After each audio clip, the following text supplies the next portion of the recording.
Wow.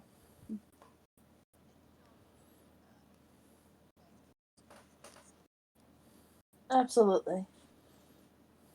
Of course.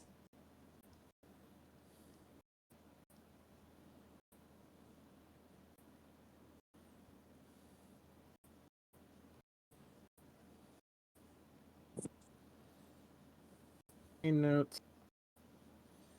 Can you guys hear me? Yes, we can hear you. Softly. Perfect.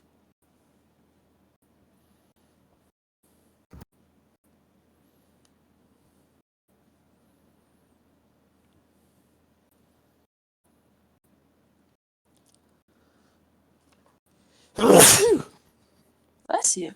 Like,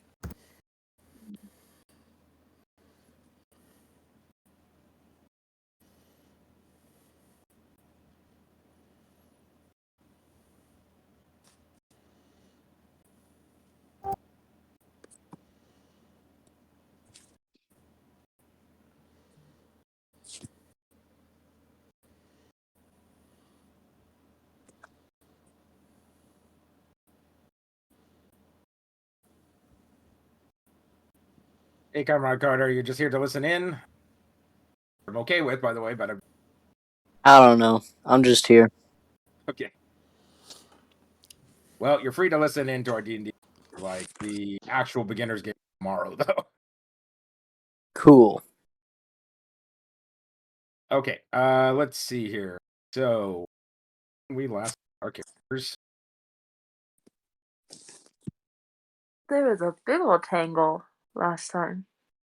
You Yes. summoned another bird friend. Yeah. Yeah, I did. You sound so pleased with yourself.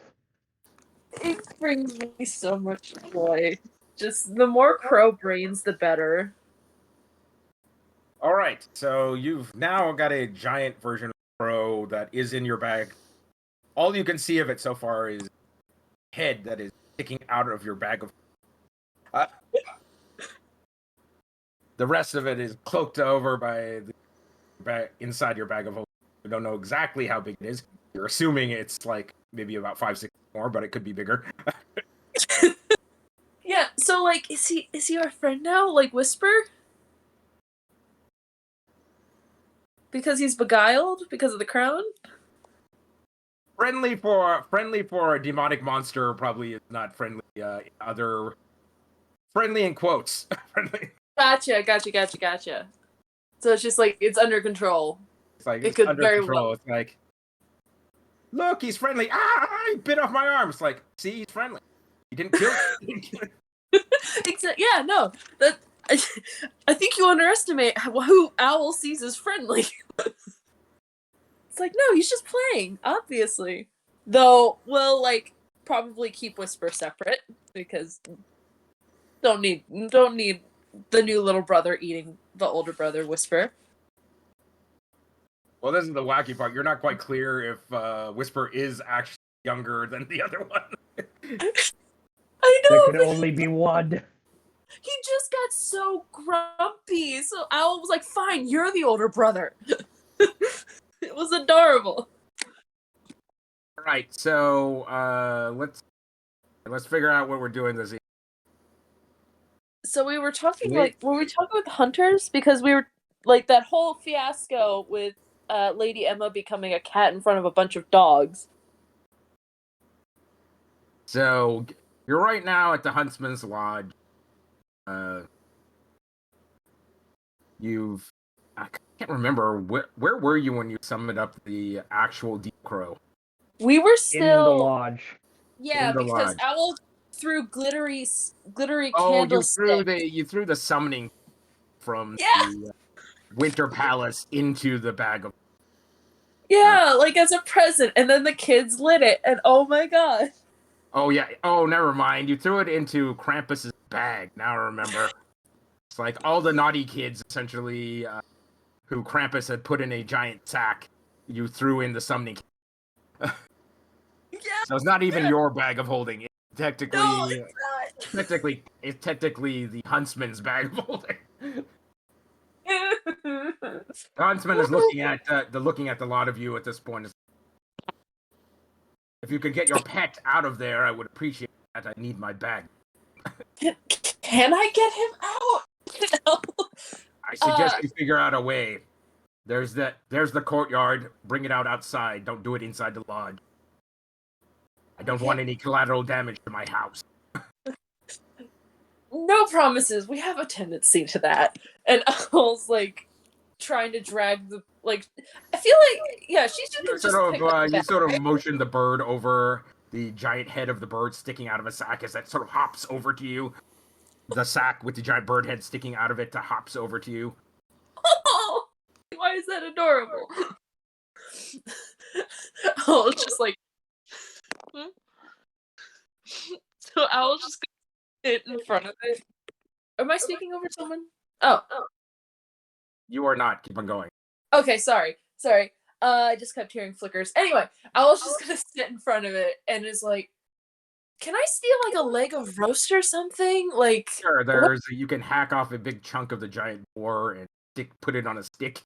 Yeah, to lure it outside. Yeah, okay. She's just, come on, buddy, come on. All right, as you sort of head over to the giant boar, the giant bird head in a sack starts hopping over straight towards the giant boar, as it seems to have located a much more valuable prize than one small. Okay, do you let it ruin everybody's dinner, or do you actually try to distract it? Can I do like an athletics to try to like get the bag away from the roast? Can I help her with this? Yes. You need so you have advantage on this. Both of you need DC 18. Oh, okay.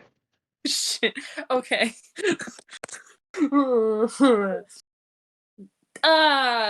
Well. Oh, it's basically getting dragged along the floor at this point. How is Mack doing? I rolled 2 1s. Okay, yes, so Mack and Al are getting dragged across the floor. Krishana, do you want to try to use Charm Monster on it? Get it under control?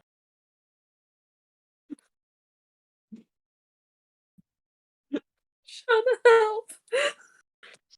I will do so, yeah. Okay. You play a few short bars on your lute, and you have a lyre, right? Shoot by a few short bars on your lyre, and sing this beautifully toned, sweet song to the bird as it turns around, hops back to you, looks at you with a rows of 6 eyes, as it sort of licks its serrated jaw, serrated beak. It's like, as you sort of lure it outside. Oh, this is so good. You got the thing outside, finally. Al at this point is absentmindedly chewing on her meat on a stick out of nervousness. I'm assuming Al is a nervous eater. Al got a little thrown for a loop for sure. Does she is she trying to bite into it, but then she accidentally bites her hand? Sure, why not? This is one of those points where you probably are gnawing on an even after it's gone. It's like, oh, it's so bad. Just ow. Trying to convince the bird to go hunting. Okay, you tried. All right. Stop playing for a moment and loosen up the sack and try to let the bird out. Someone roll animal handling. I got a 13. Krishana basically is a little too close as a giant wing springs out from the bag all of a sudden, slams her in the chest, and goes flying for points of damage. Mack basically gets stomped on for 15 points of damage.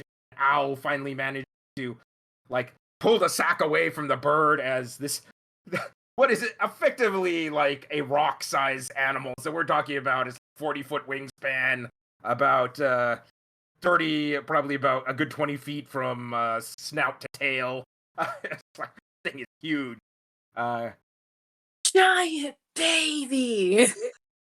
It zooms out into the night with a raucous caw as Krishana goes commands it to go hunt as it zooms off.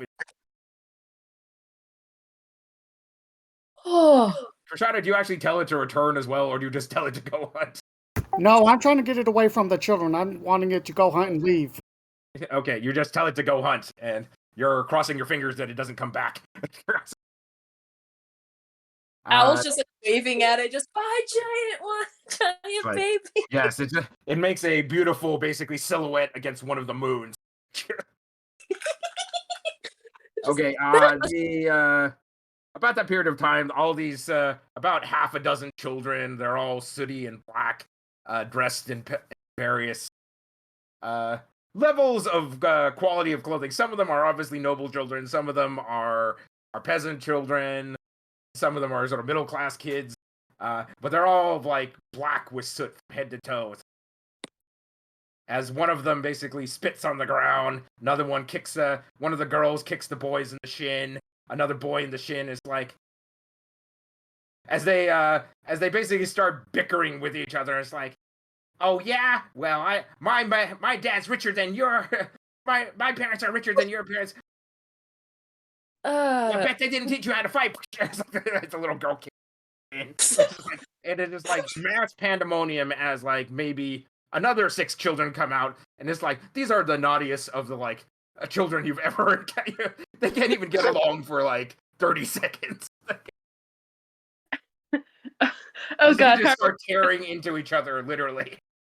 Can Owl? Dude, those kids get coal on Christmas, dude, no doubt. Oh yes, these are the kids that Krampus grabs up and. So, can Owl roll like an intimidation to try to like just get them to sit? Because there's too many scrambling children. Honestly, pretty deserving of kidnapping as far as children go. Yes. Roll intimidation. Okay. I got 16. Okay. All right. Did you increase your charisma bonus, by the way? Because never mind. Yeah, your charisma bonus is 4. Okay. Okay. Okay. So all this children basically stop suddenly, sit down quietly in the snow, and are looking at you, making little soot pies of snow. As Owl suddenly gets a black snowball to the back of the head. It's like she glares back at this little innocent girl, this girl that looks really innocent with bright blue eyes, peering out from like black sooty skin. Who, me? Owl's just like, you don't get ice cream. It's like just like the overbearing threat of like, you keep this going, you don't get ice cream. Or like just some sort of treat for them. There's lots of cream. I don't know what ice cream is like. You wouldn't know, peasant. All the noble kids know what ice cream is, and everybody below that doesn't. So like, can Owl start describing ice cream? In Faerun, there's just like there's lots of like drooling at that point. As you can see kids with basically the bottom parts of their mouths cleaned off, just like little streamers of drool. Ah! Oh god, children are gross. I'm not looking forward to elementary placement. Anyway, yeah. Okay, so does Al actually usher them back in the bag, or does anybody else usher them back in the bag, or do you just let children continue to wander out of the bag? No, Mack will very much step forward and like gesture into the bag, and if that doesn't work, which I doubt it will, considering these children, he is going to like start hunting them down one by one and placing them back in the bag. I doubt they can get away from you pretty much just start hucking children back into the bag at this point, because like as soon as you grab one, the rest try to go running, and it's like, okay, it's like that's it, all of you. Like, hunt is on. As it is basically like the wild chicken roundup as children gathering home. Zumlar will help. Personally, I think these kids should be burned for fuel. That's just my opinion. Is Mack and Zumlar just like sweeping them like with like a fake broom, like back with you? Zumlar's picking them up and carrying them. Tree goes in, like partially ties the bag partially shut, more children, and opens the bag as you bring the children forward and ties it shut again. So it's like, so more children aren't constantly escaping as you are putting them back in the bag. It's basically a good 20 minutes of this. You're all covered in soot from head to toe. You have you have kids' fluids all over you. Basically, it's like, why are they sticky? Why are they sticky? And eventually you all travel, go back in with the bag. It's all covered with like children's back hands all over it. You see the huntsman sitting on his throne. Is like, you do not quite have as deft hand of children as I do. Wait, sorry, what was that last part? You do not seem to have as deft hand as children, because his bag was steam before you started like letting children have it. Look. Owl's just like kind of speechless because sticky is such a bad sensory input. Just no. All right. Put the bag over by the hearth. I don't want the children to get cold. Get cold after all. So. Warmth can penetrate the bag. Yeah. Like, really? Huh? I thought it was eternally cold. I don't know why. Well, I can't have them freeze. Like, gathering them up and squishing them is the punishment. That's it. I don't kill them. Wait, do you ever return them? No, they don't get returned. They're basically they will be replaced by changeling. They will forever become part of the Fae realm. Oh, That's where some fairies come from. Not all fairies. Owl's just backing away. It's just, I hate the Feywild sometimes. All of you are thinking about this, like, that's disturbing. I was gonna say, like, the only punishment they get is being in a bag. I was like, oh, if it's for one night, that's not. You're actually sweet at heart. No, you're still horrifying. You're still horrifying. My dark Fae, yes, exactly. So it's like, wash yourself up over in the back over there. There's a washroom with base. Do try not to track more soot all over on hunting. Owl bolts, man. She's nope. The huntsman and Lady Emma seem to be deep in conversation about something or other, probably planning their wedding or something. At this point, everybody, your whole team is free to do whatever. Cleaning myself. All right. So you're already extremely dark furred to begin with, so it's like, okay, well, I guess this is no difference. It's like, you're sort of like, I don't want to look clean. I want to feel clean. Right. It's a very tactile difference. You're not sticky anymore, at least. That's all I ask. Right. It's so bad. All right, so it looks like everybody, like including Zumlar, all look like you have like dark, you are cried lately and had dark mascara on. This is just black streaks all over your face. One of the huntsmen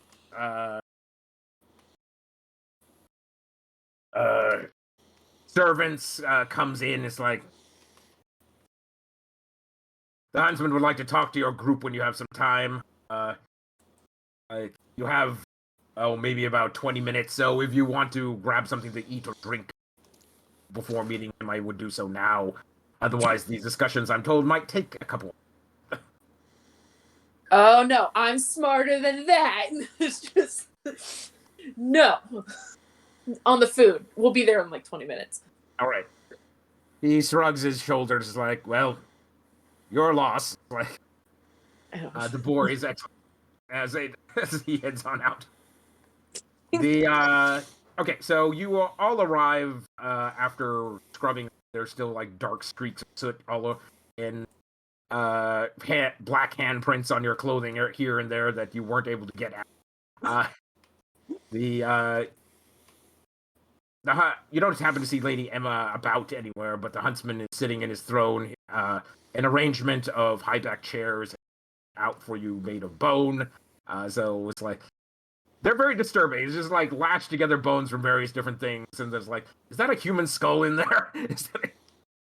Can Owl try to take a femur from one of the chairs? Al is basically sawing out one of the femurs. It's like, could you not destroy my furniture, please? Just like gently tucks away whatever she was using to saw. I don't. Yeah, like you have a dagger, you're cutting away the wire that is holding together the chair.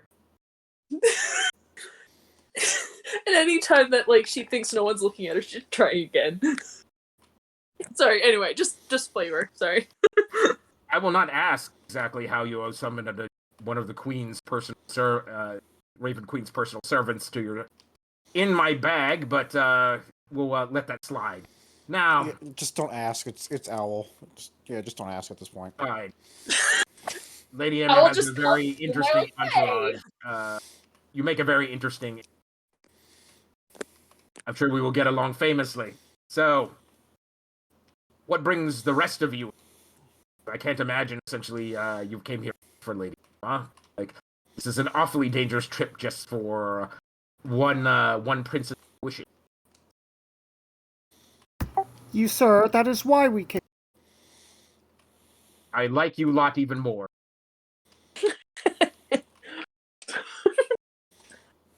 I'm sorry. Why were we here? So We were here for what favors would you ask, or would you entreat me to basically bestow upon you while you're in my demonstration? I feel like the spotlight is going to take up a lot of time, so I'm letting everyone else go first.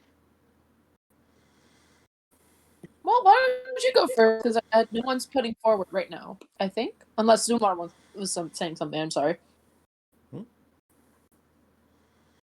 was gonna say like no one else is bringing up right now. I cannot remember what we were here for.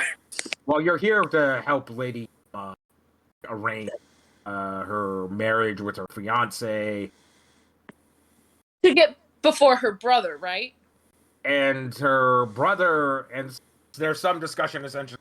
Champion of Tirnanog may have to be eliminated or basically brought down out of power. Otherwise, the House of Sunstone effectively him. So, and he's definitely on the Hawk faction, Summer Court. So he's like, he's gonna try to continue the war at all costs if he's still left in power. And Zumlar is more than happy to help Lady Emma take out her brother. Yeah. Well, Zumlar is of the opinion, like, I don't know if there's in reality, Zumlar is like, you have really no reason to be against the Hawk faction, because it's like, they generally want to, they're one of the groups that would want to restore Tirnanog to its original state.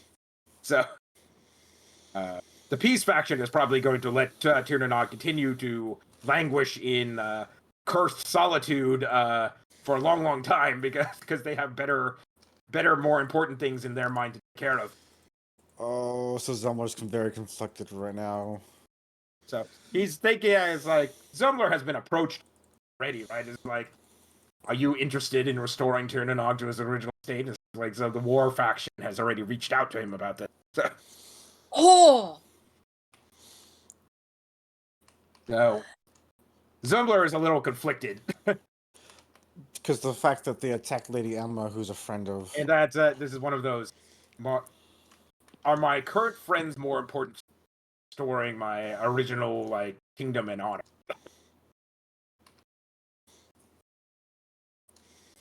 So that, these are all sort of personalized choices to make over time. Okay, so you seem very, pensive, Mr. Mack. Speak your piece. You know my name. All of your name. Discussed it with Lady Emma. Forgot about that part. You see my curse. I look not unlike your hounds, and Go three-quarters of the way to becoming basically a permanent member of the Wild Hunt. Not a fate I'm entirely opposed to, but Well, if that's the case, essentially, what favor would you ask me if I ask for bind you into service? I ask for freedom, so to speak. If I'm so close to traveling with Lady Emma, as it were right now, I was hoping a special arrangement might be made. You become part of the hunt. You are my beck and call. You must answer the call of the hunt. What called to order. Of course, I would have no qualms about this, but I seek more purpose than just sitting around in the lodge all day doing. I expect not. If you're an accompanying summer princess, you have many care of it. So, again, what boon would you ask of me if you were to pledge service to the wild? Freedom and control. As much as I enjoy this power, I am still Do you human. wish to be able to undo the curse that keeps you in your current form? Or do you want to control the curse that puts you in your current freedom and control means many things. Yes. I did not think about such specifics. Specificity is the key to fairy contracts. Without it, essentially, I get all our agreement. Of course. And since you are a friend of my bride, I will offer you the benefit of the doubt. And that is much appreciated. I do not want to be free of this curse. It is not even a curse. You will still experience the power of being part of the... Yes. But I wish to look human. What is the freedom of which you... Human, the ability to go and protect Lady Emma, to see the rest of the world. I will gladly answer that call of the hunt. Able to... It can be done. That is all I ask, my lord. Then come forward. I will name you as one of my hounds. Mack would get up from his chair and step forward. He whispers something to you. This is your hidden name, known only to you and I. As a hound of the hunt. When I call your name, the horn resounding is called. You must come, serve on the hunt. No question. Unless Mack is literally protecting Lady Emma when the horn is called, he has basically no objection to this. You may have to choose in some cases, though I doubt the come up. I too not ill things to happen to my bride. So I believe our goals are much aligned, my lord. I'm happy to have had this conversation. Then he's like, and my actual hound is very much. Then say it aloud that you pledge your service. I pledge my service to the hunt. And it's like, and then he reaches out and sears this. He sort of grabs your right forearm, sears this blackened mark onto it that sort of looks like stylized antlers sprouting from a huntsman's helm, and then it sort of fades and then disappears into your arms. You may freely assume your human form.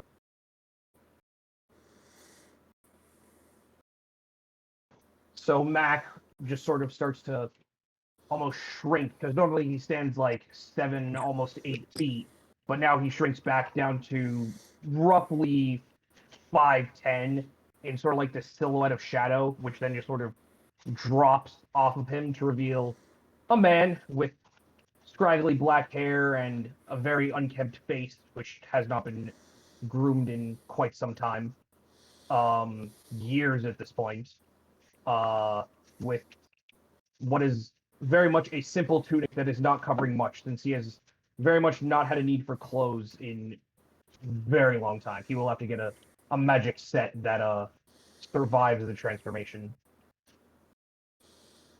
Okay.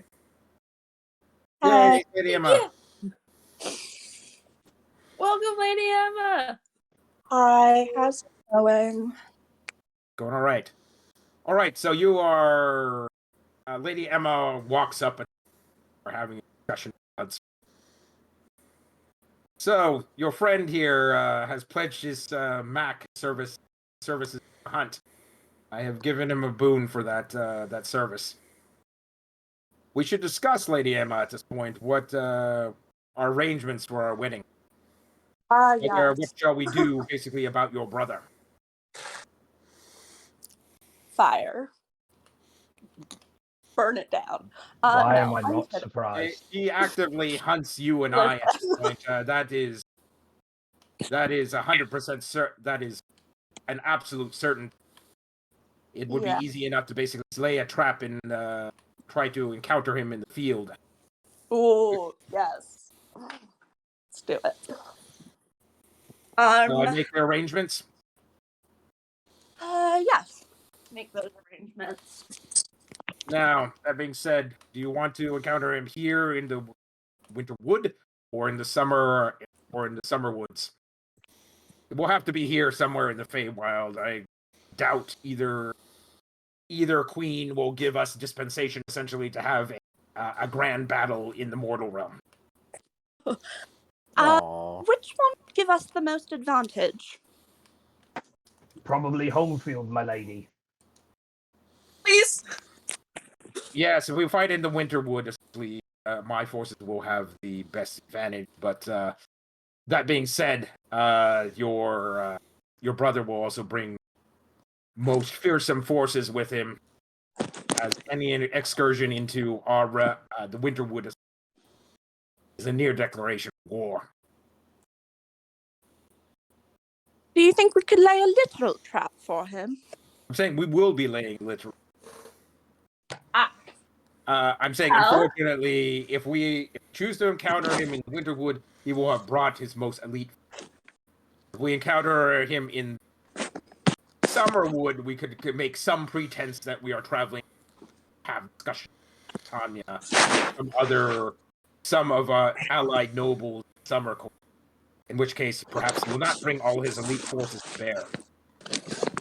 Well, knowing my brother, he's the same as we were as kids, and knowing that considering he tried to kill me,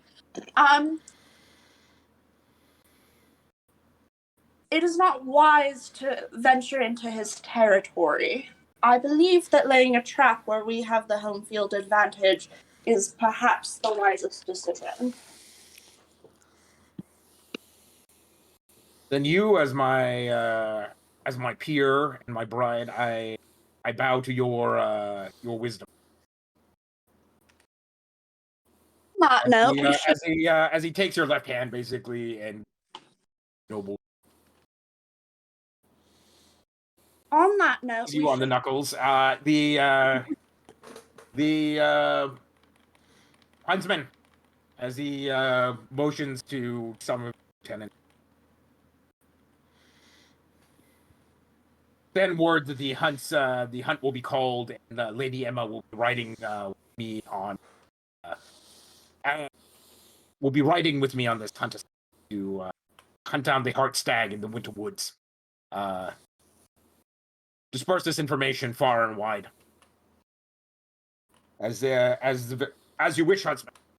As 10 sort of leather-clad individual, all dressed in huntsman's garb, leather huntsman's garb, basically do a quick, deep bow, and I'll head off and wink out of existence as fade into shadowy versions of themselves. So, in 2 days' time, this will be prepared. Our trap will be prepared. There's a particular place that I favor for the hunt. That is well within my Demosine area of control. That showdown, brother. Now, the rest of you, do you wish nothing, essentially, no boons from me for participating in such dangerous combat? All I ask is help regaining control or taking back Tirnanog. Then I have this bit of bad news for you.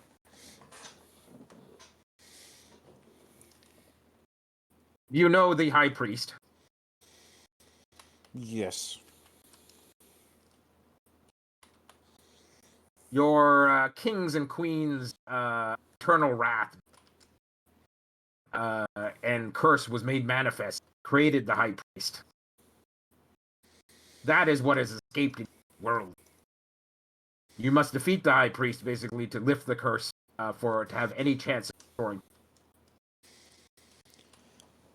Then that is what I must do.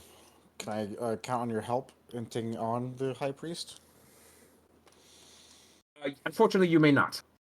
I'm bound not to interfere with the mortal realm unless I have direct orders from the Raven Queen herself. And this is true of most High Fae. So, you really would need to get dispensation from the Raven, any of our assistants. Lesser Fae, of course, are not bound by this dictate, but I am. Then if there is a way I could get an audience with the Raven Queen? You're more than she is a more than gracious, more than approach her, treat her for this boon. However, ask payment in kind. For something so great as basically restoring your kingdom, you will have to demand great price. So be careful what you ask. She is not giving. Mm-hmm. All right. Anybody else want to ask favor or boon of the huntsman? I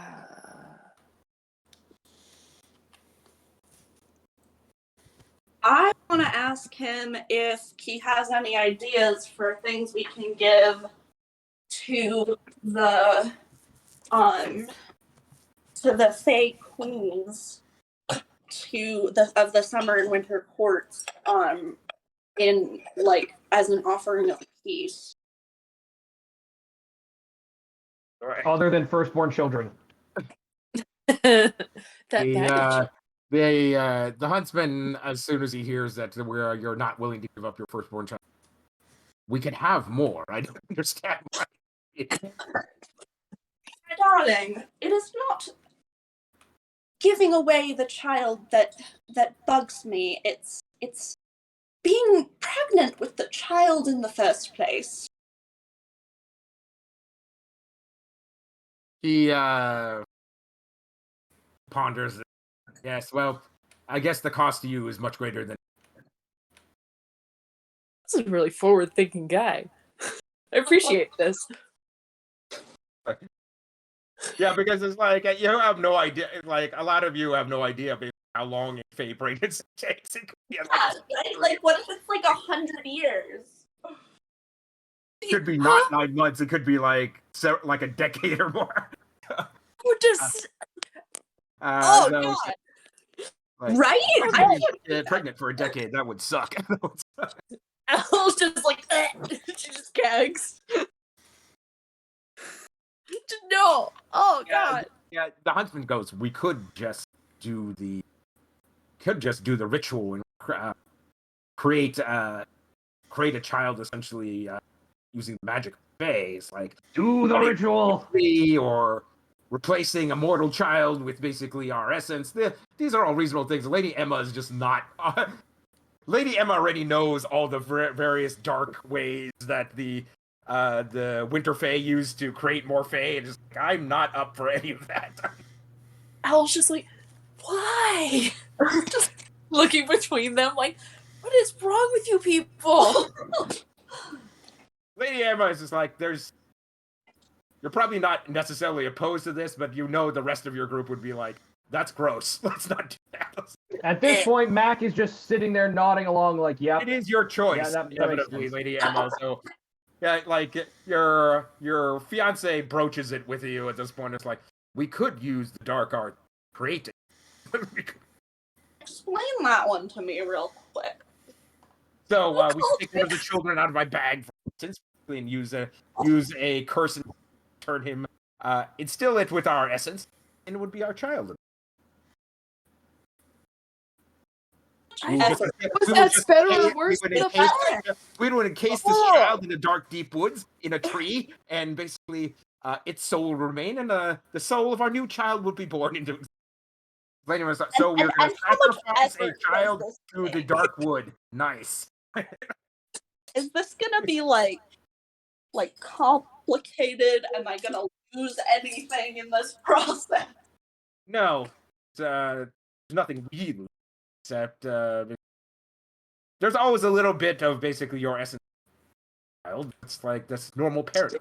That's not normal parenting. No, you already gave away like some memories, specifically of your face, to to make a deal with the devil. So sure, why not? Sounds great. Don't worry, he's right there. You can make more. Yeah, it's fine. Lady Emma seems to be nodding and just like, all right, well, we're gonna. I think we will offer our firstborn child to the courts side of. Born in quotes. Born. Instead, it's We actually BR. hear the actual details of the ritual at this point. Lady Emma is like, "Oh, I know this." It's like, there's a similar ritual that the summer court does. It's not quite as gruesome, but it's like nonetheless sacrificing a mortal child to create a fae. Yeah, poor kid. Lady Emma's very, very chaotic neutral, so she's solidly like fine with this plan. All right. So Lady and Emma will make an arrangement. Go create a child. The rest of you are going like, right now? Yes, right now. It's like, okay, have fun. The rest of you are thinking, okay, well, I guess they're going to the bedroom.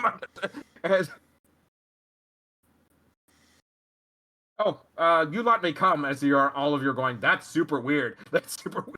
I don't want to watch you guys make babies. No, thank you. And Lady Emma's just like patting Al on the shoulder, like it's fine. That's not what you're thinking in your head is not what's about to happen. I don't believe you. Someone said that to me at Lady K's. I was horrified. No.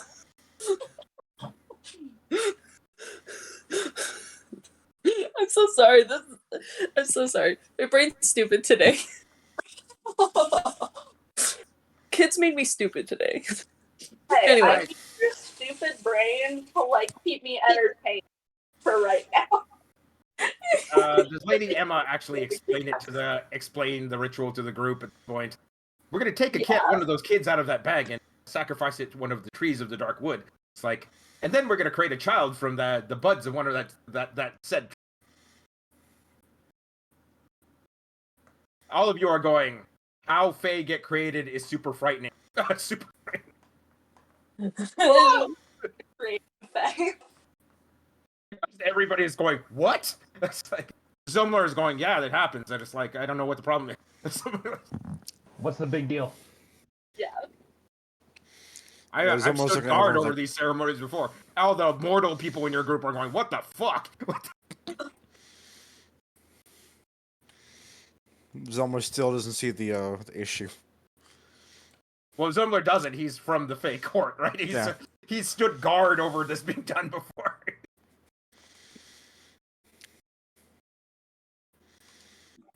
Mortals have short and ephemeral lives, essentially. It's like that their lives be sacrificed to create Fae is like, that's a good deal for a mortal.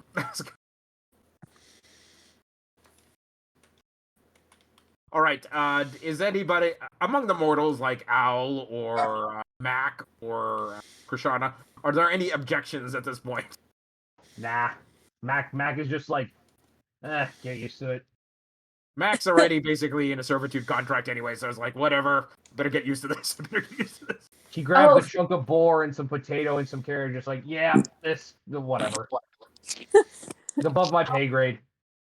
Meanwhile, Lady I Emma feel like I deserve. your head like, I'll give them like 3 of those kids if it'll help me with not get murdered. All right, the huntsman reaches into his goes to the hearth, reaches into his bag, sort of places this sort of wooden mask over his face with a Santa cap on top. It's like, and sort of assumes the guise of the cramped sort of this sort of troll-like being as he sort of reaches his long arms into the sack and pulls out a particularly innocent-looking kid, who's like sucking on his thumb. It's like Oh, poor kid. looking at you with all bright blue eyes. It's like as some of you are going, not feeling good about this. Not feeling. Lady I Emma was just tells him like- to pick a different one. Lady Emma, of course, is indifferent. Like Zumlar is indifferent. Should we pick a different one? What are our options here? How I feel different can they I get? feel You We're want me all to in the pick an bag for a uglier reason. one? I could do that, but that would mean our child would. will be what? I could pick an uglier one. However, that would mean our child would be ugly, homely as well. Well, and if he's innocent, maybe that'll help our kid out like a little bit. But he can't be that innocent. I mean, he was taken by the Krampus. Oh yes, this child burned down his. Oh, see, yeah, so it's fine. Not that he knew any better, but he. Yeah, like, what scenario occurred for a child to have access to that? Oh, he knocked over a cat, Aw. but he did burn down his house. So I was just sitting there like, how did I not get kidnapped? This is no. no, it's like Krampus is a very Western. My understanding is you grew up in the Eastern. I grew up all over the place, man. There was no peace. Okay. All right, you head out into the woods. It is bitterly, bitterly cold out here as huntsman. The huntsman basically curtly claps for some of his other assistants. They all bring you like deep black fur capes that sort of have the head of a wolf like draped over your right shoulder. The wolf's eyes basically glare at you with basically. They look to be made of glass. The eyes of the wolf seem to be made of glass. And the pupil moves and looks at you. You're going, okay, that's freaky. I should have not looked at that. I should have not looked at as a warmth suffuses you and you don't feel like bitterly. All right, short distance into the woods as the huntsman makes this sort of clawing, twisting gesture towards, and the thorny black wood sort of like part forming perfectly even rows as and a path sort of leading off into the dark woods. At the far end of this path, maybe about 200 feet away, you can see this black wizened oak with the face of a man that has been burnt black, struck by lightning, burned. This oak stands easily maybe about 40 or so feet tall, and withered branches sort of look like the withered limbs of a old man, and then they like tree branches grow from the head of this basically tree-like being. The old wood welcomes its master, the huntsman. What can the old seed do for the huntsman? We wish to create a child. Very good. These others, do they stand with you in the moment of creation? Yes, they do. He looks back to you. All of you nod. I give the normal salute. Owl just like, sure. Lady Emma gives a thumbs up. Krishana is not there. She stayed in the lodge. Okay, got it. Valid, Krishana.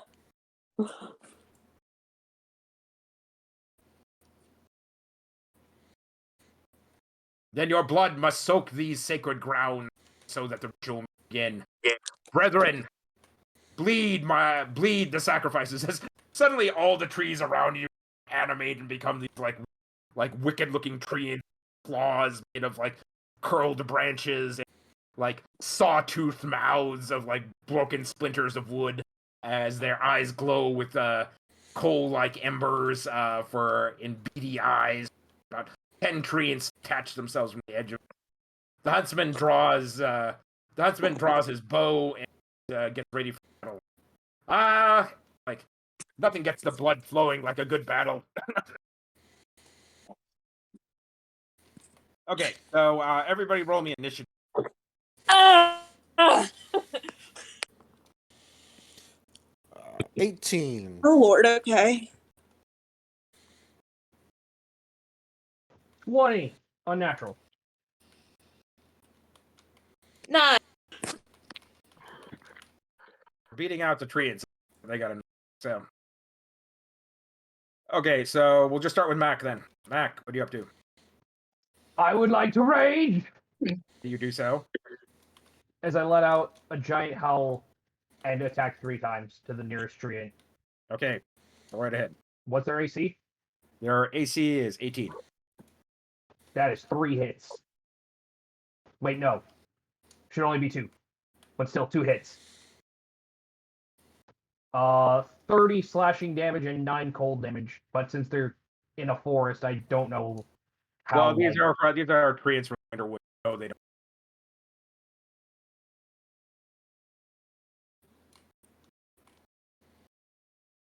So yeah, 30 slashing and 9 cold to one of the closest Okay, one, you I guess. tear out huge chunks of wood out of a tree, and it wails and as you strike at it. Okay, and Zumlar. I am going to put my hunter's mark on one of them. And I am going to attack the closest one. Okay.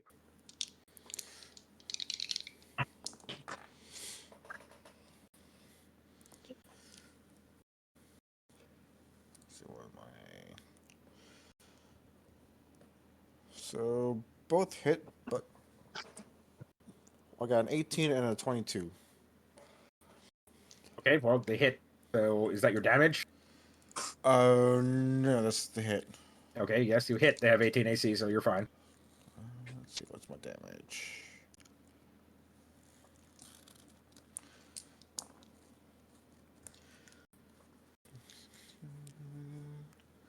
That's 30.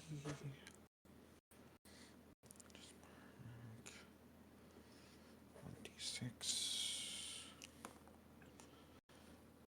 That's 36. 30. All right, you hack. You continue the hack into the same one as Mack as you begin to tear deep into its heartwood, but it is still out. Okay. So, quick question. Does the whole can't pull out a weapon thing still apply in the woods? No, not at all. Okay, sweet. That only applied So, inside the winter and the summer. There's Gotcha. Okay, so I'm gonna roll to hit with the sword of virtue beyond reproach. 16. Cool. okay, so that's a miss because they have 8. Oh, So gotcha. 9 or better.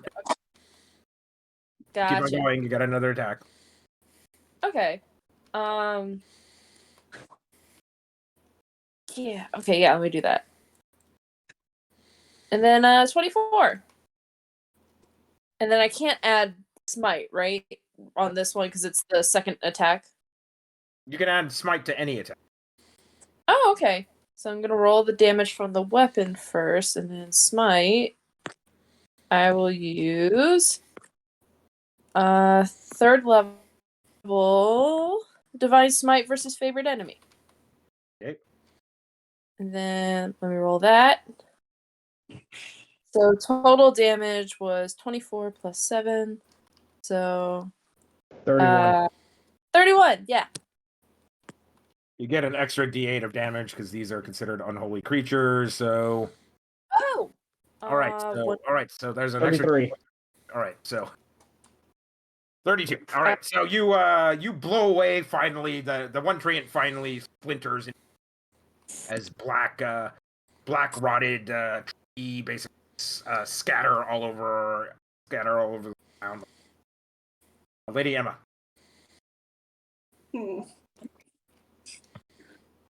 Well, can't burn this tree down. So let's see. Well, you can't burn the center tree down, but you burn down all the trees around you.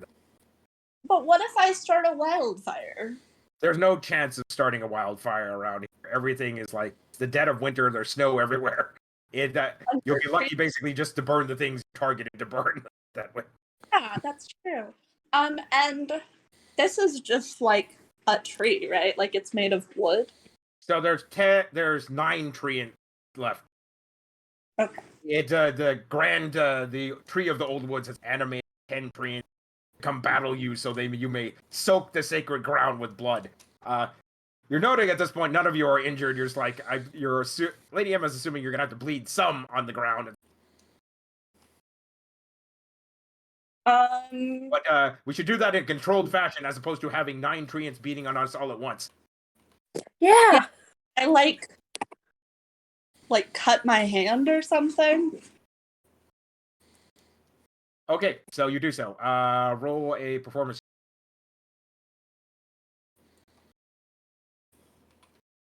I was just gonna use Firebolt, but I feel like this is a better plan.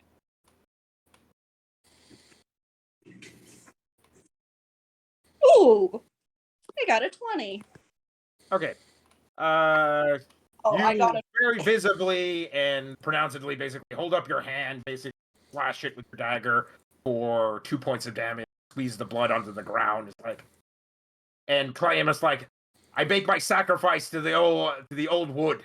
And 2 of the trees basically, well, actually, roll 1d3 and see how many of the trees peel off and go back in.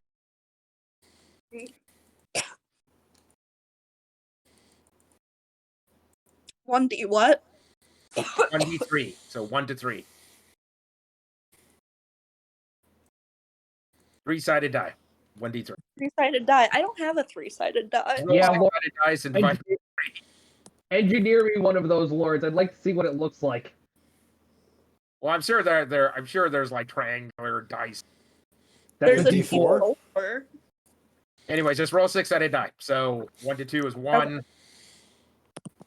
Okay. 3 to 4 is 2, and then 5 is 6. Okay, I'm gonna roll.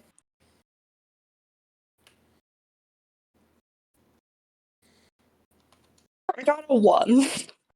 Okay. One of the treants peels. It's like, as Lady Emma's going, disappointing. Oh. Yeah, the huntsman, your fiance smiles at you. Well, you have the right idea, at least. Like, the huntsman himself likewise takes out one of his arrows, stabs himself in tribute to the old tree as like bless the sacred ground. 2 of the trees peel off, so there's only 6 trees. Okay, Okay. we're gonna roll for 6 trees.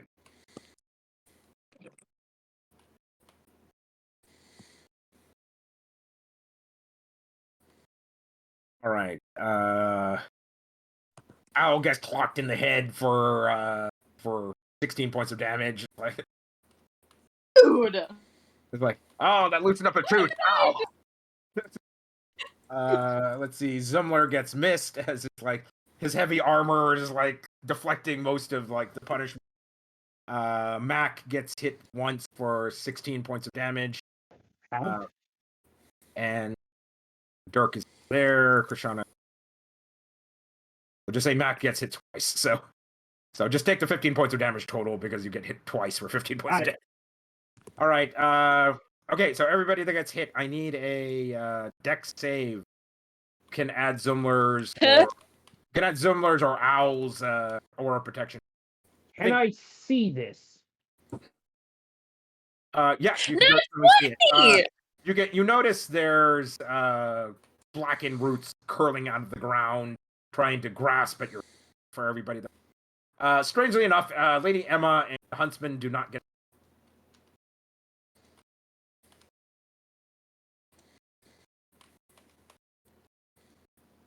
All right, so you need a DC 16 or better.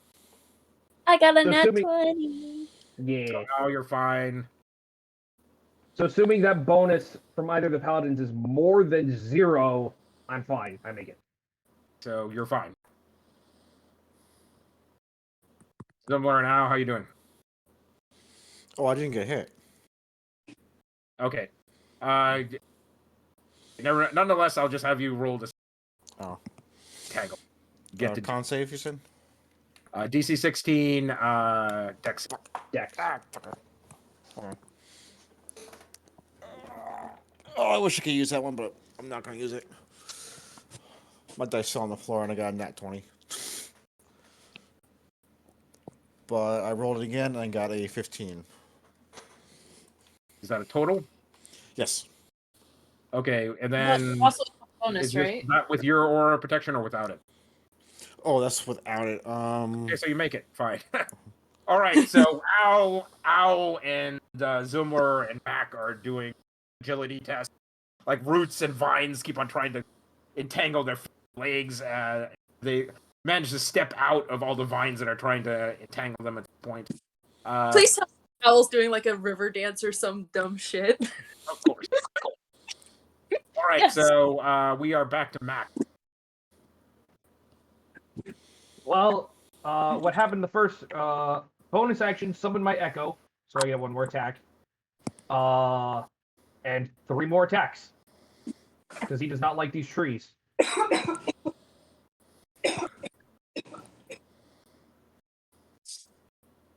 Now that is 3 hits. Okay, damage. No 29 dying. slashing and 14 cold damage. All right. So that's You 43. tear into the tree in front of you. Black splintered wood goes everywhere. All right, Zumlar. I am going to slice my hand open. Okay, you cause yourself 2 points of damage and claim tribute to the old wood. Roll a d3.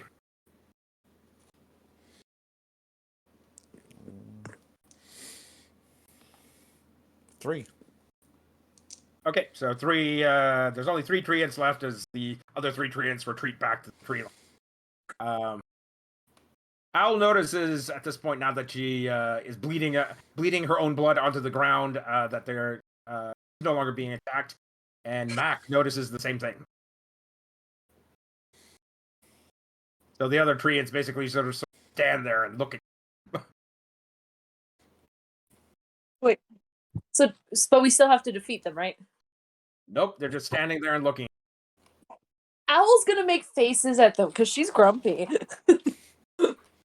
They make horrifying faces back as they begin to slowly back in the line, and then basically become trees again. Our Owl's just ritual gonna- bound in the old tree. Our ritual bound in blood has begun.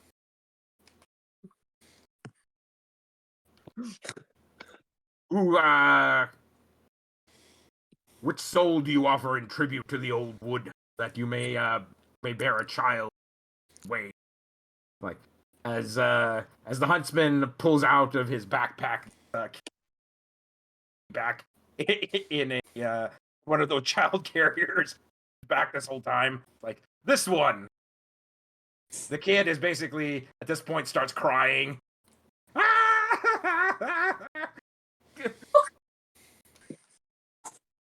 Owl's like left hand like reaches for a thing and she just pushes it behind her back.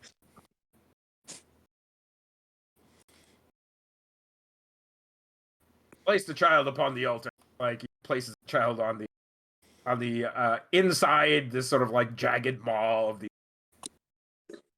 like makes chewing noises as all of you are going, oh, that's not good. Oh god. Owl's just blocking. You're shaking your head. Nope. As Owl is sticking her fingers in there, going la la la la. Shaking your head. No.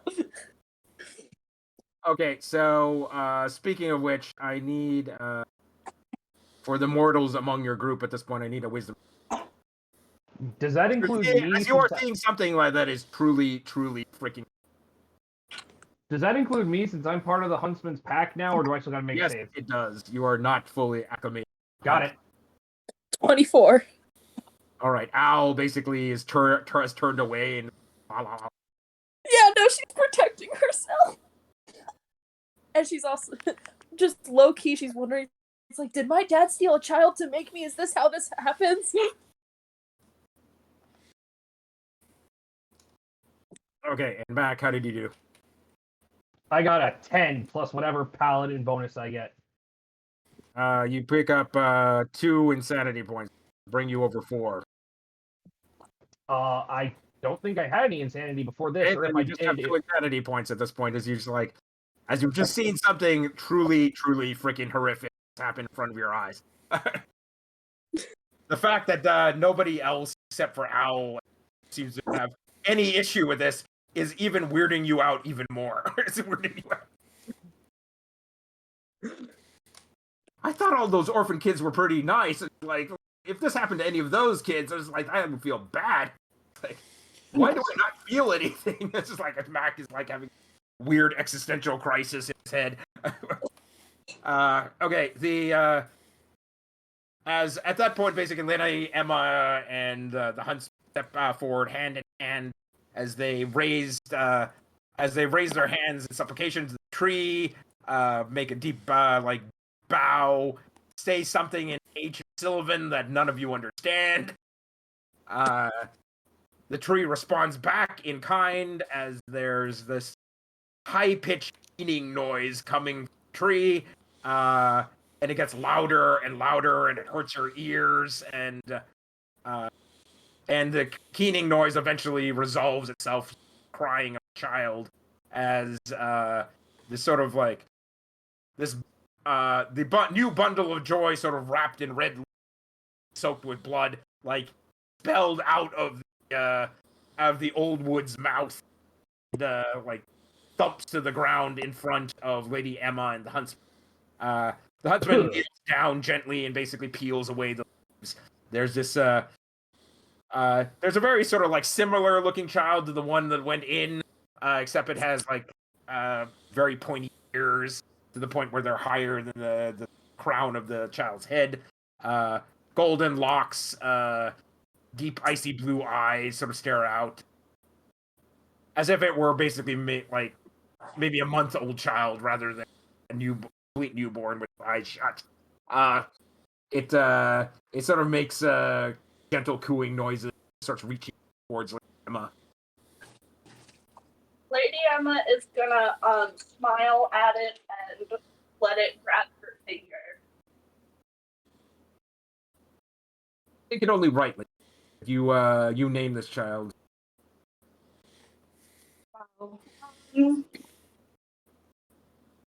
Oh, hold on.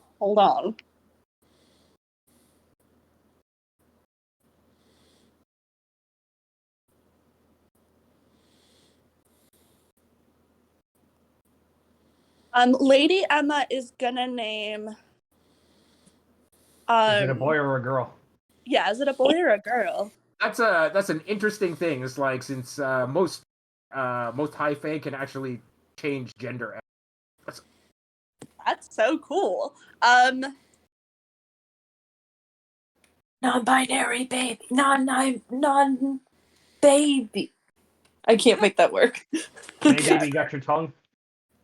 I'm gonna note basically, if you were to name the child some like derivation of, that would probably go a long way towards their eventual fate, right? So. Oh yeah. A name they were destined for.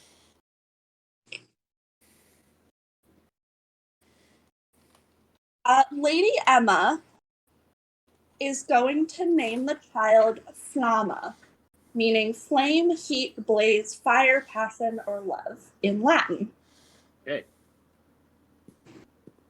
A wonderful name, my dear. Would you like to hold our child? Lady Emma is gonna hold the child, but she feels strangely like she feels compassion for the child, but she doesn't feel like as attached to it. But she is gonna make a comment that she's like, maybe I would like one of these someday. Too much drama on the past week. It would be my honor as father. So, I will make the appropriate announcements in both courts that we will offer our first child as an emissary of peace. So, shall basically forever be a symbol of the lasting peace. Yes, and Lady Emma's gonna say, like, that when they give them, the child will be considered the flame of peace. The huntsman smiles, is like, pleasing.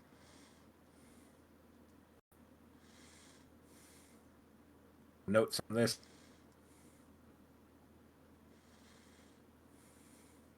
Well, what's the Latin word for peace? Hold on.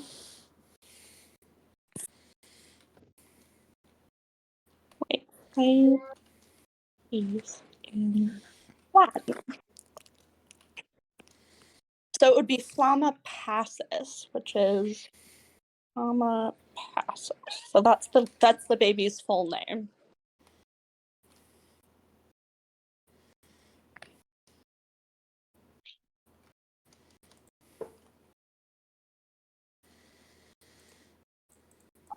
Yeah, that's all I got. All right.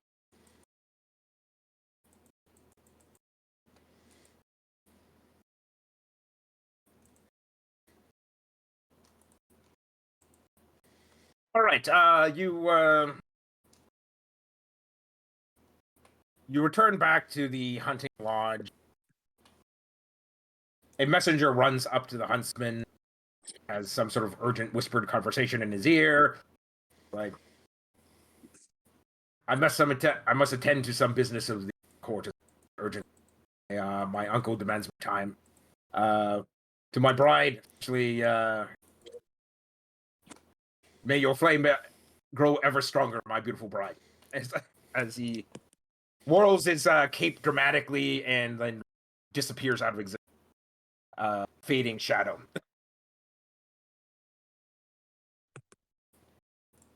No, it's just the one. You don't have to offer a child to both. This is one of the things. A firstborn child to assure that as a seal of the peace would be most welcome.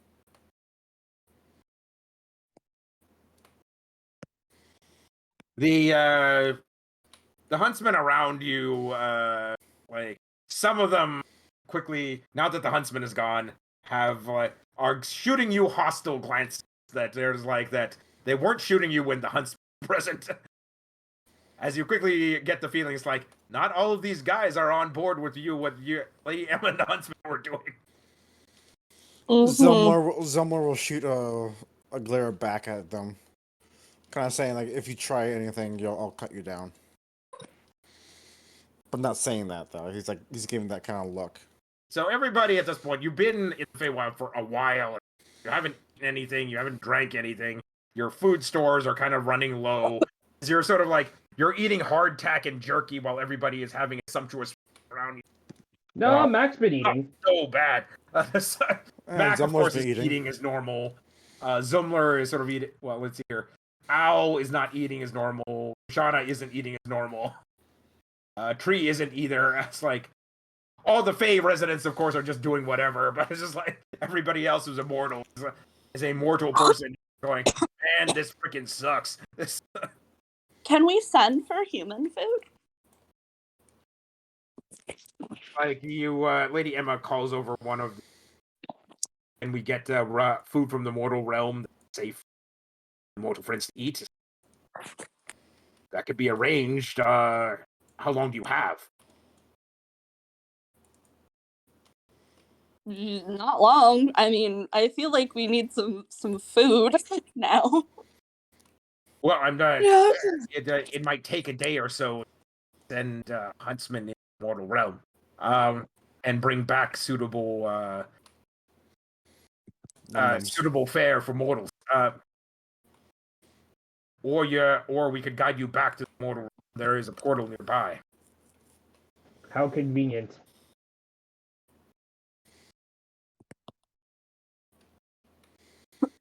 Yeah, that's a good idea. Oh, Lady, Lady Emma, you wish to leave the child with our care, or will you the young Princess Flammo with you? Is it safe to take the princess with us? Is it safe to leave it here? No other. Yeah. I can think of. You are her mother, or you are their mother. So they just sort of use a pronoun. So. What is the non-binary pronoun for royalty? Yeah, like your majesty and stuff. Royals, that sort of thing. As far as I've ever understood. From tradition, they're just going to simply refer to her as the young lady herself. So. Okay, I guess we'll bring the baby with us. Which one? So, shall I show you the way to the portal now, or? This just reminded me, is there a, this is above the table, is there a, teleport circle here to the lodge itself? Whoa, hold on. You got here actually. That I am the baby's mother, and did we not acknowledge that the huntsman is still the baby's father? What is this? Yes, of course. So, yes, of course, Princess Huntsman, father as well. I feel like he could take her too, but I'm taking her. I just want that to be acknowledged that he could also take her. Like the Winter Court is a dangerous place. Point, Mom. I would not. I know, and that's why I'm taking the baby with me. But let's just establish that my fiance is in fact now the baby's father. Yes, you are the father. You can be capable of taking care of this child too. I'm taking it for safety and safety only. You're not escaping your fatherly I duties. will pass this missive on to the huntsman. So, shall I show you the way to the mortal realm, or do you wish to rest? I feel like we should go, so we can Yes, get. please. Okay. We'll rest when we get there. All right. He leads you to this through the winter wood to Icy Pond. The cloaks, unfortunately, cannot come with you. They will sort of evaporate as soon as they cross the barrier.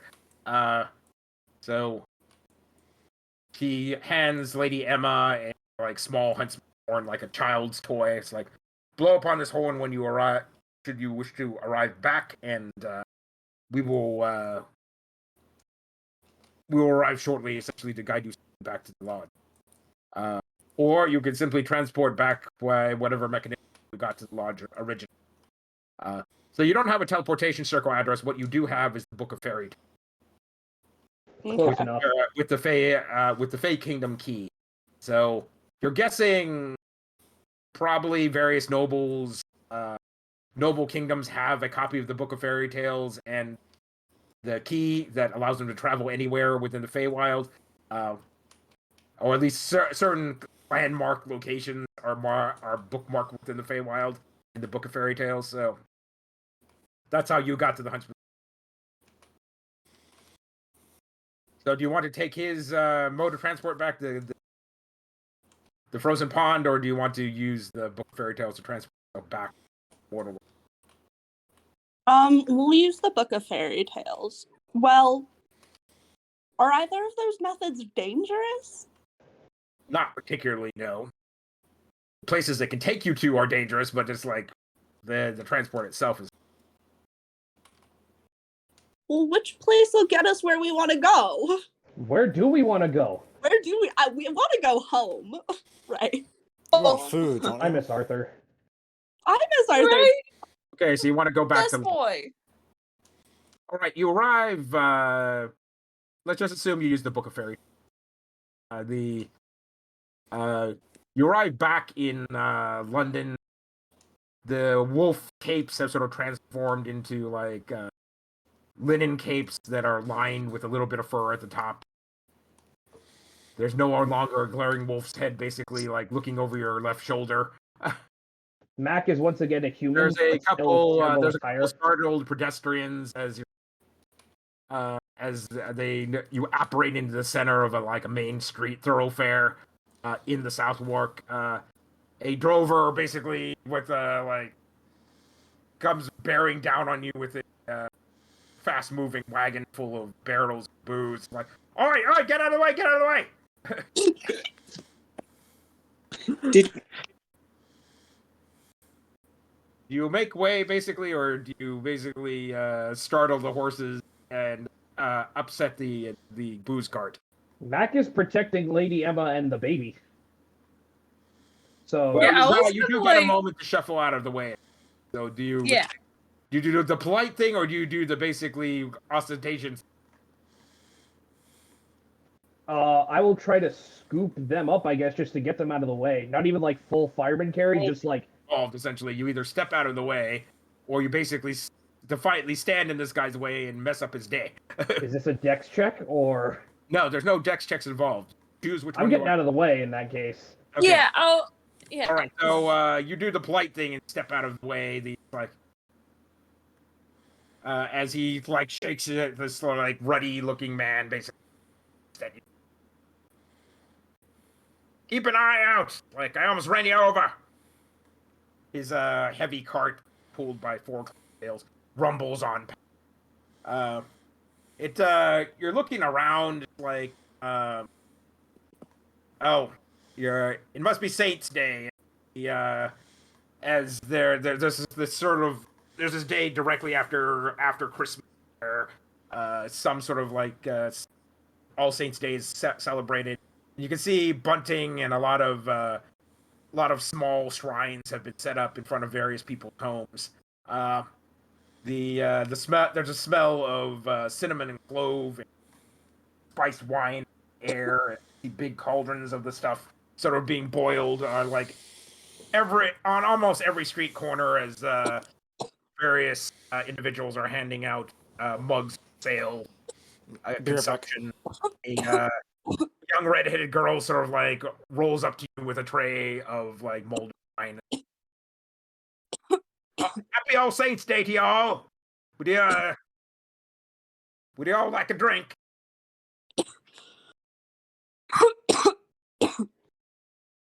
Wait, the little girl has mulled wine with her? Yes, so there's just big cauldrons of mulled wine being boiled on every corner as it's handed out to various passersby. I'll just pass her head out. I'm full. you guys pick up Krishana before you left? Yes, you'd pick up Krishana before you left. Yeah, she'll grab a wine. Krishana's still hanging out, and that's when. Where'd everybody go? No, sorry. No, you are with them. Mack, realizing he is once again human, he's dumb. He's not that dumb. He has a wisdom of +1. Realize that he looks like a freaking homeless guy. He's like, oh, I'll take some ale, thank you. You drink the mulled wine. It is slightly sweet and very spiced.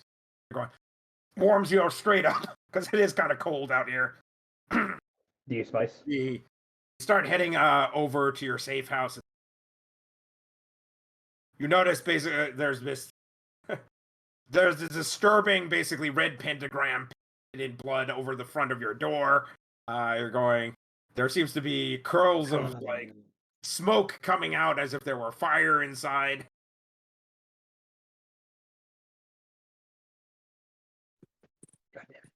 As you rush in to basically check if Arthur's okay, Arthur is masters and mistresses, good of you to return. I apologize for the state of the home. Are you okay, bud? Some nasty blokes painted that pentagram on the door and threw firebombs in through the windows. I managed to put the fire out, not without some damage to the boat, unfortunately. I've been looking around for a repairman to get it fixed. That's fine, but are you okay? He looks a little worse for the wear, but yes, alive. Well, does he need to lay on hands? You drop 3 points of lay on hands on it. It's like a normal tiny fairy, so he only has 4. So, he looks a lot better. The soot falls off of his wings. It's like Arthur again. Oh. He goes about the There we house go. using his fairy magic to clean up all the burnt bits. It's Wait, I got distracted. Are you saying that someone hurt our home? someone firebombed your home while you were away. And they graffitied a pentagram on the front Fuck door. that shit. Lady Emma's about to ravage the city. God, I'm so angry. Point at one of the urchin kids from the orphanage. You boy, what happened to our house? Like Owl's just gonna hold Lady Emma back because it's a literal child and we don't need any more harmed children. Granted, I think all the kids on the street know us, right? We're like friends with all the urchin kids. There's a small congregation of orphans. Hey, you're back! Like, I'm glad you're all okay. Someone tried to burn down your house while you're away. Back. Clearly that happened. Details, kid, details. What happened? Did you see who they were? Like Martha, had a loose tooth, and then he just launches into one of those little kid tales where he tells every detail about the day before it happened, before he gets there.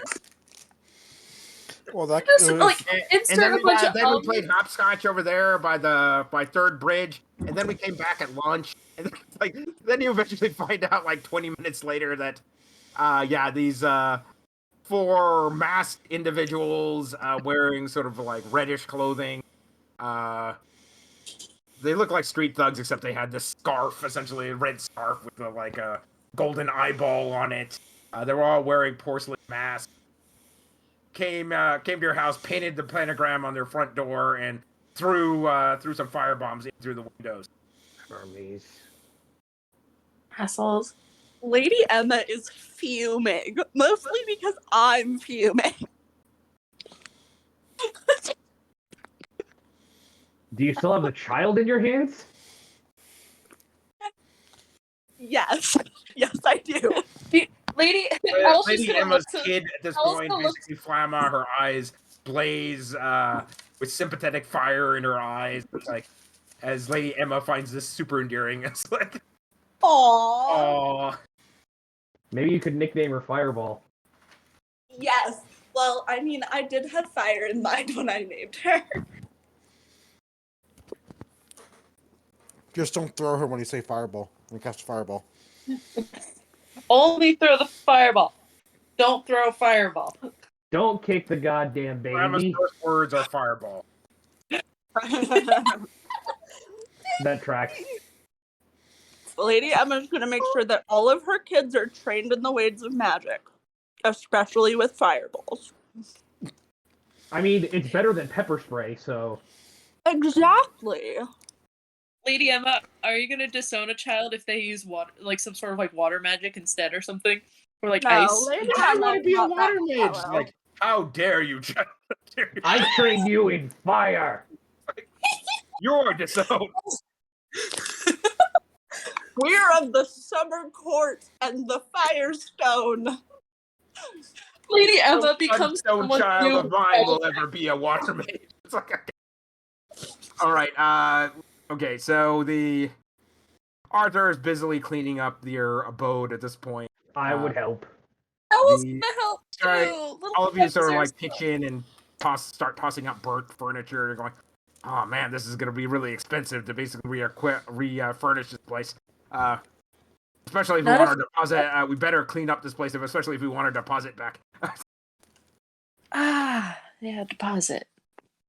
Lady Emma is just playing with the kid, and nibbling is keeping Flamma entertained. So you've found some most of the bedding in the back didn't get burnt up, so you found a comfy on the floor. Keep the baby clean. It takes roughly about an hour to clean out all the burnt stuff. Arthur seems to be able to repair the house to some degree. Not completely up to 100%, but there's a little bit of char on the rafters and the wall, but 80% of it is gone. Mack looks As great. far as You can't tell how dirty he as is. far as anyone knows, that was there before we got here. Lady Emma takes a moment to re-look at the program because there's obviously some sort of alchemical. Roll a Arcana check. if I may, does the pentagram smell like anything? Is it paint or is it blood or something? It's a mix of else? paint and blood. How So quaint. Oh dang, Not they all they blood. cheapened out on the blood.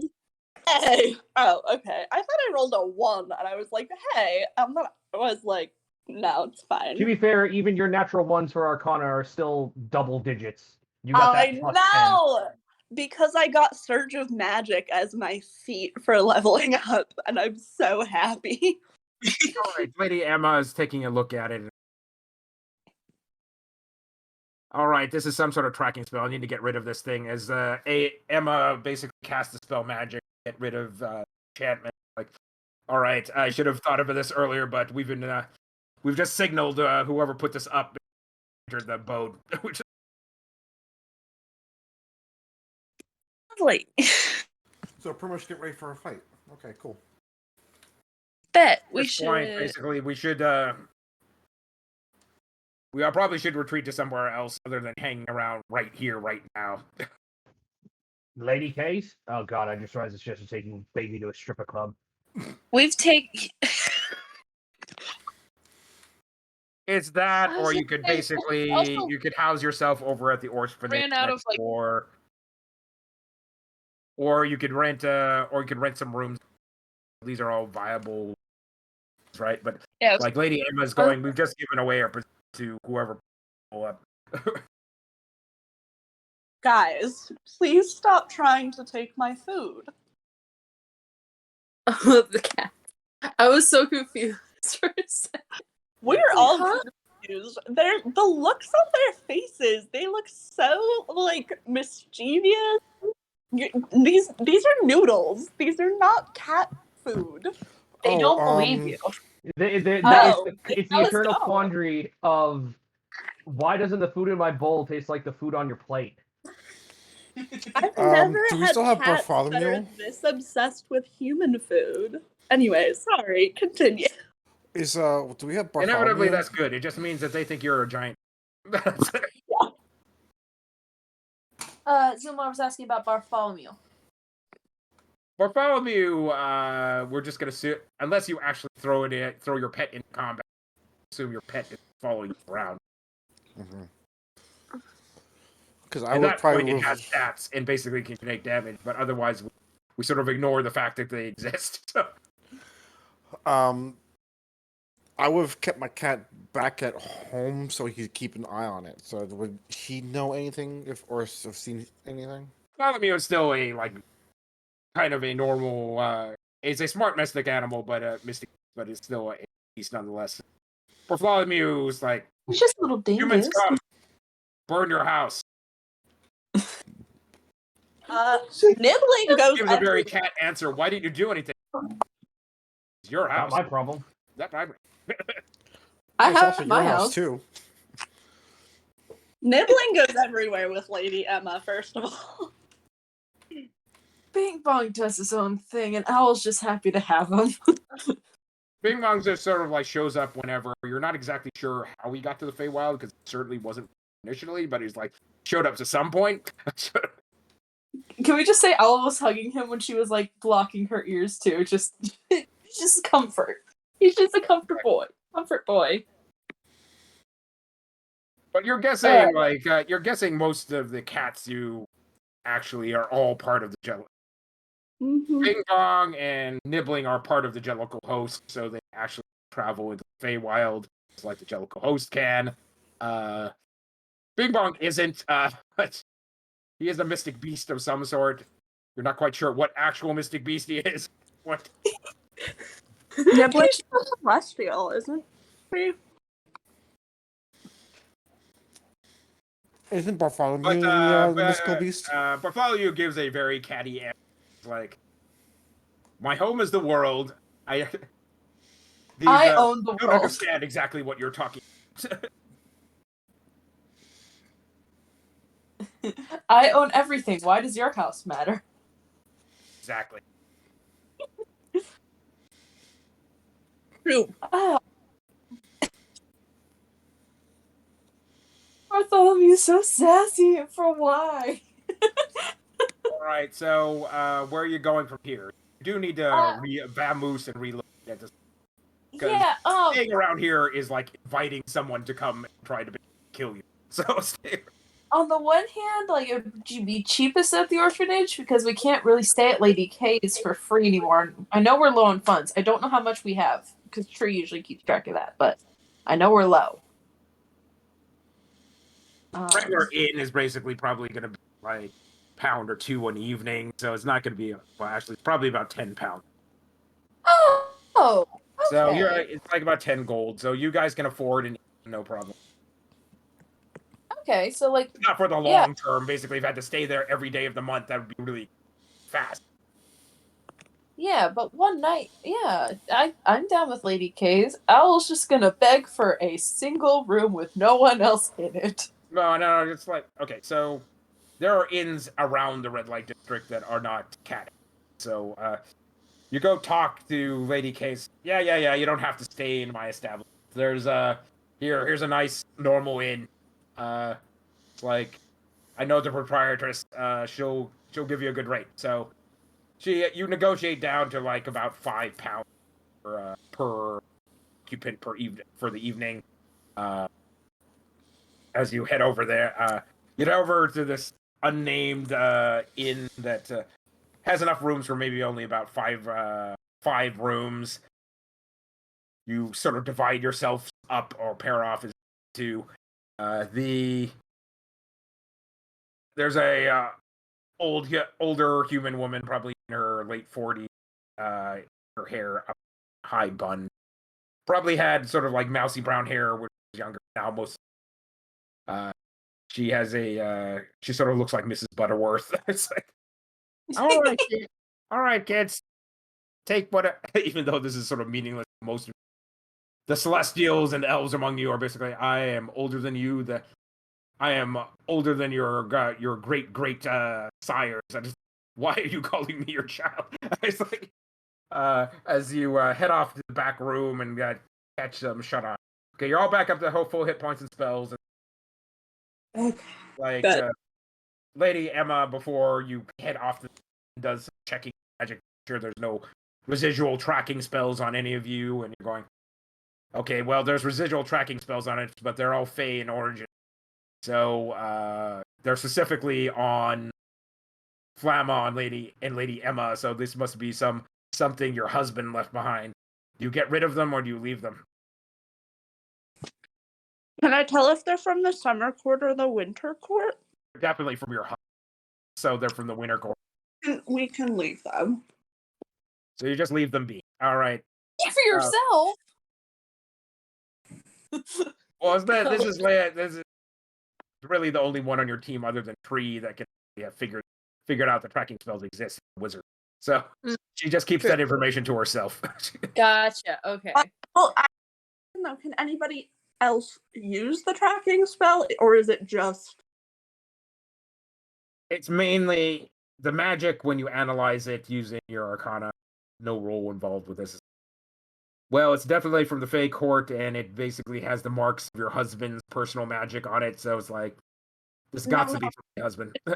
Way that this Whether or be not someone else can use it to track you, or you're not particularly sure, but you doubt it. You doubt it very much. To be fair, your husband is the huntsman. That's sort of like in his wheelhouse to be able to track things. Yeah, you're guessing this is personal mark placed upon you. And yeah, it's probably for protection in case something happens to the kid. Yes, that he'll be able to come to you in case there's problems. So, and track we you down. Probably leave it up. Okay, you just leave it be. All right. You wake up the next morning. There's a hearty breakfast of rashers, eggs, and some fluffy muffins. As you're buttering muffins and like scarfing down food, you're planning what to do next. At some point or another, you need to meet up with your husband, B, again, to make wedding arrangements, and of course make the official announcement that your child is Secretary of Peace. Well, and also we need to set that trap for the brother. The trap for the brother has. Okay. It will happen in 2 days. So you definitely need to get back to the. While your husband is capable, it's probably better if you're present to assist with endeavor. So in 2 days' time, And Zumlar wants to talk to the Raven Queen. So at this point, now that you're all rested up, you could probably just back Feywild and transport yourselves back to the Winter Palace just using the Book of Fairy directly. So the Book of Fairy Tales can take you to almost every major location. Feywild. The Huntsman's Lodge, the Winter Palace, the Summer Palace, Summer Glade, the Tirnanog, Castle Tirnanog, Castle Sunstone. There's quite a few options, put it that way. Wait, we could go to the Castle Sunstone? That sounds so cool. But I mean, we have other things we need to do, but that's good information. Yes. At some point or another, the Castle Sunstone became it could be the fact, basically, Lady Emma, like, it has sort of come up to Lady Emma's mind and thought about it while book. But, because you know Castle Sunstone grew up. You grew up there. Yeah, we're not going to the castle.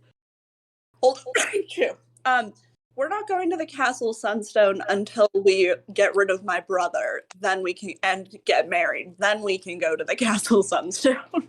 Okay, so you arrive in the Winter Court. Talk to the Raven. You're in the sort of antechamber directly in front of receiving hall. At this point, the seneschal notices you all arrive by now. He walks up to you and whispers, like, "Come with me quickly. Like, it is not safe for you to be here." Oh, Lord. Oh, God. Again. It's never safe here.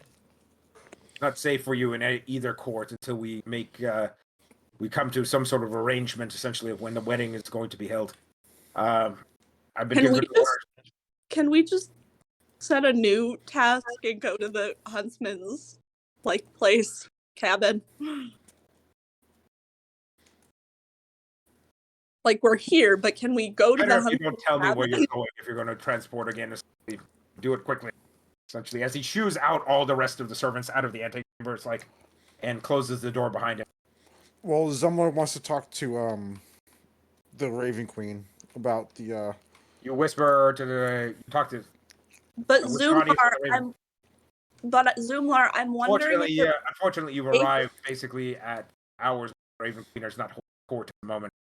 That won't happen till tomorrow morning.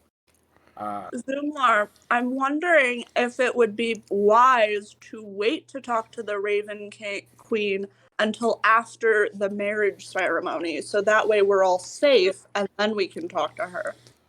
True.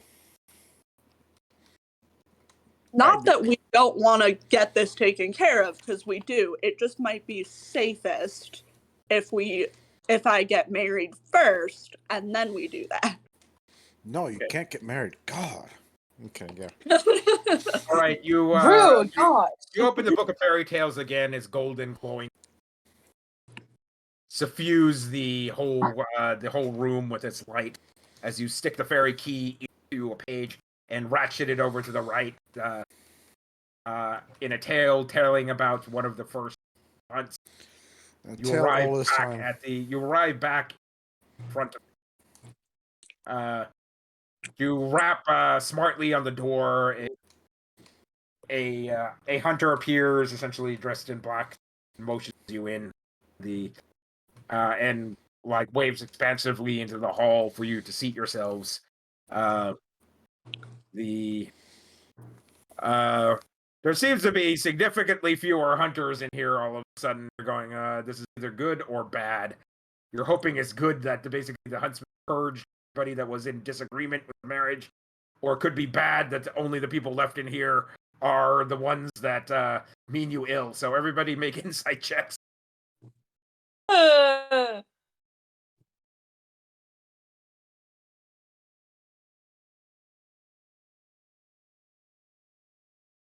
What are we doing?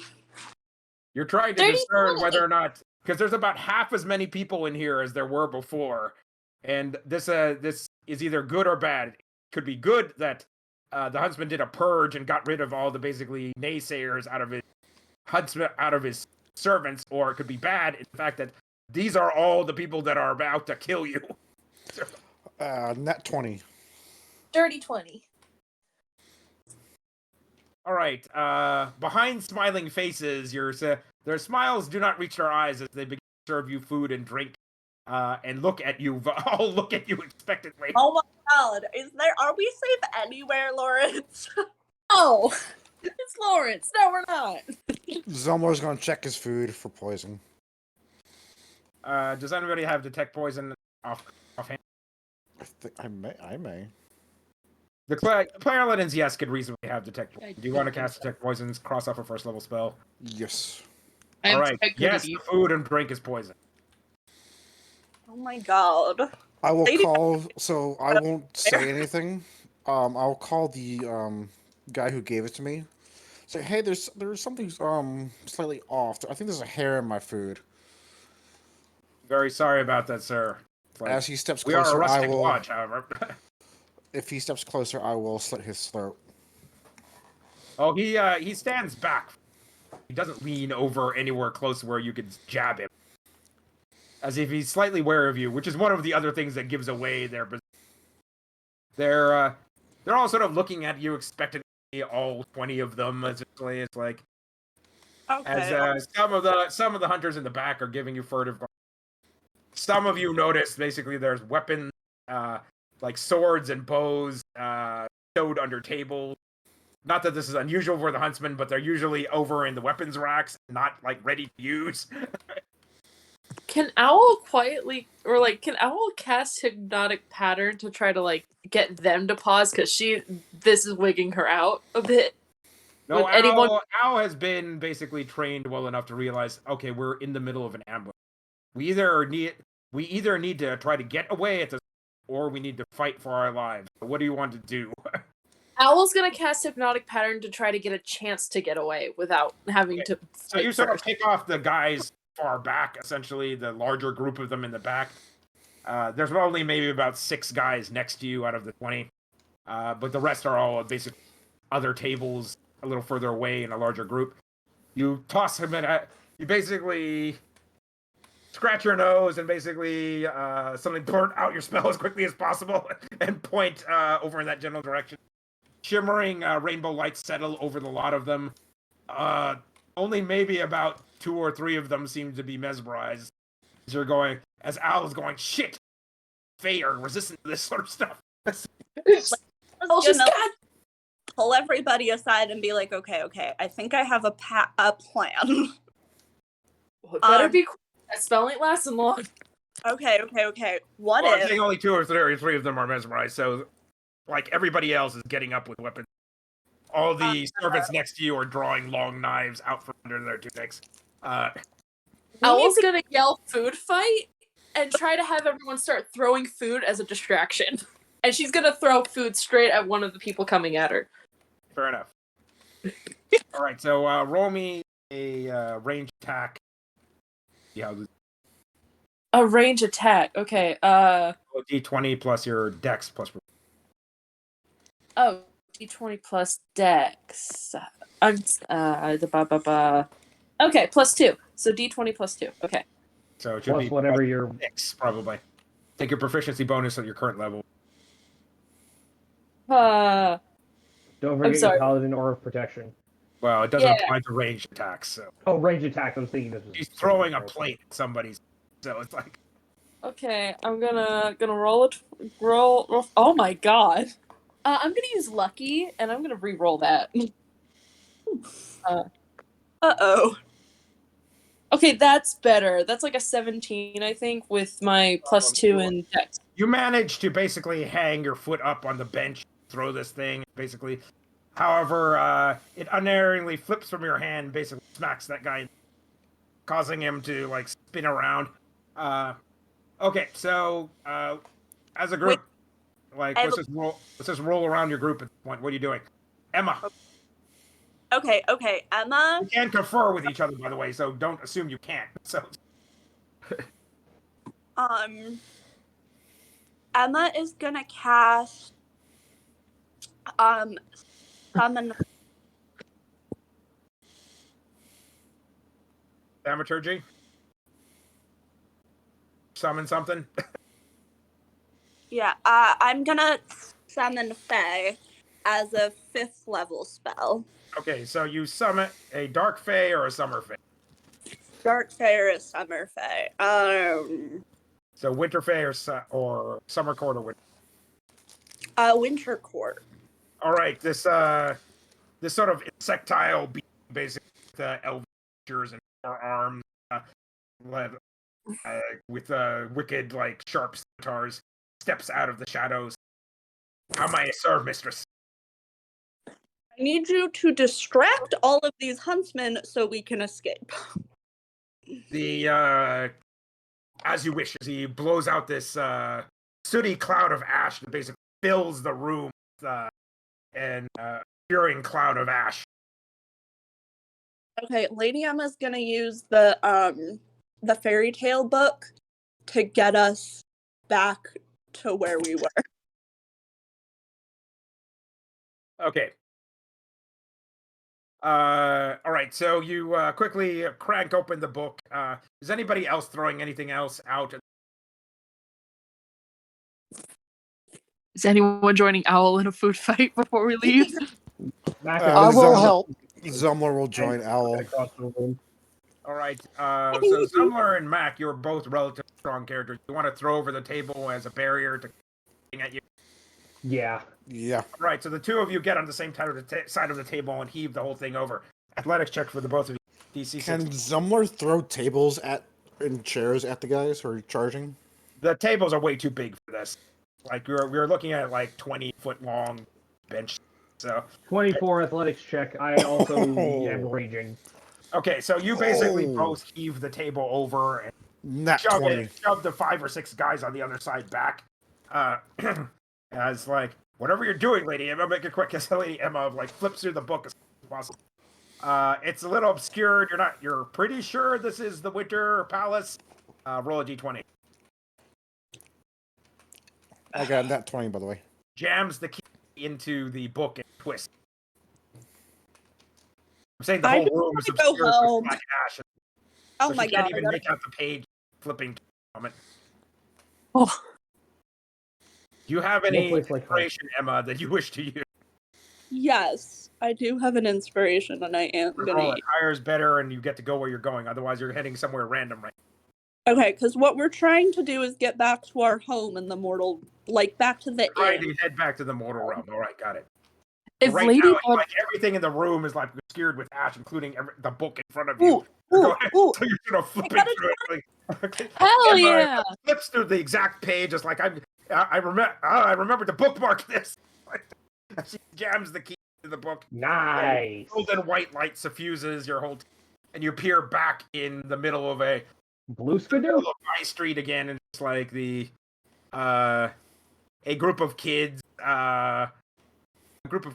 holding garlands of red and white flowers. It's like, yay, magic people! As they sort of throw garlands over your shoulders. The saints have blessed us. Are you saints? As you're all basically like brushing off like black soot off yourselves at the moment.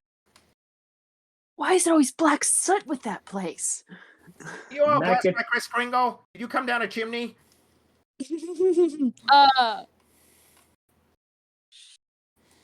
Only if you're very good for your parents this year. Then next year, maybe. Well, Christmas is already passed, but we thought you might give us another set of gifts. That's naughty. No. You don't beg for gifts. Owl's going to You're from Krampus, aren't you? Owl's going to hand them. What Candy do on her just because she's Owl. So do you want to actually hand out some of your candy? Yeah, absolutely. I was trying to find like one of the dumb things she found, but yeah, if she's collecting candy randomly, absolutely. Yes, well, I'm saying you've like cleared out various people's like dishes in like important places.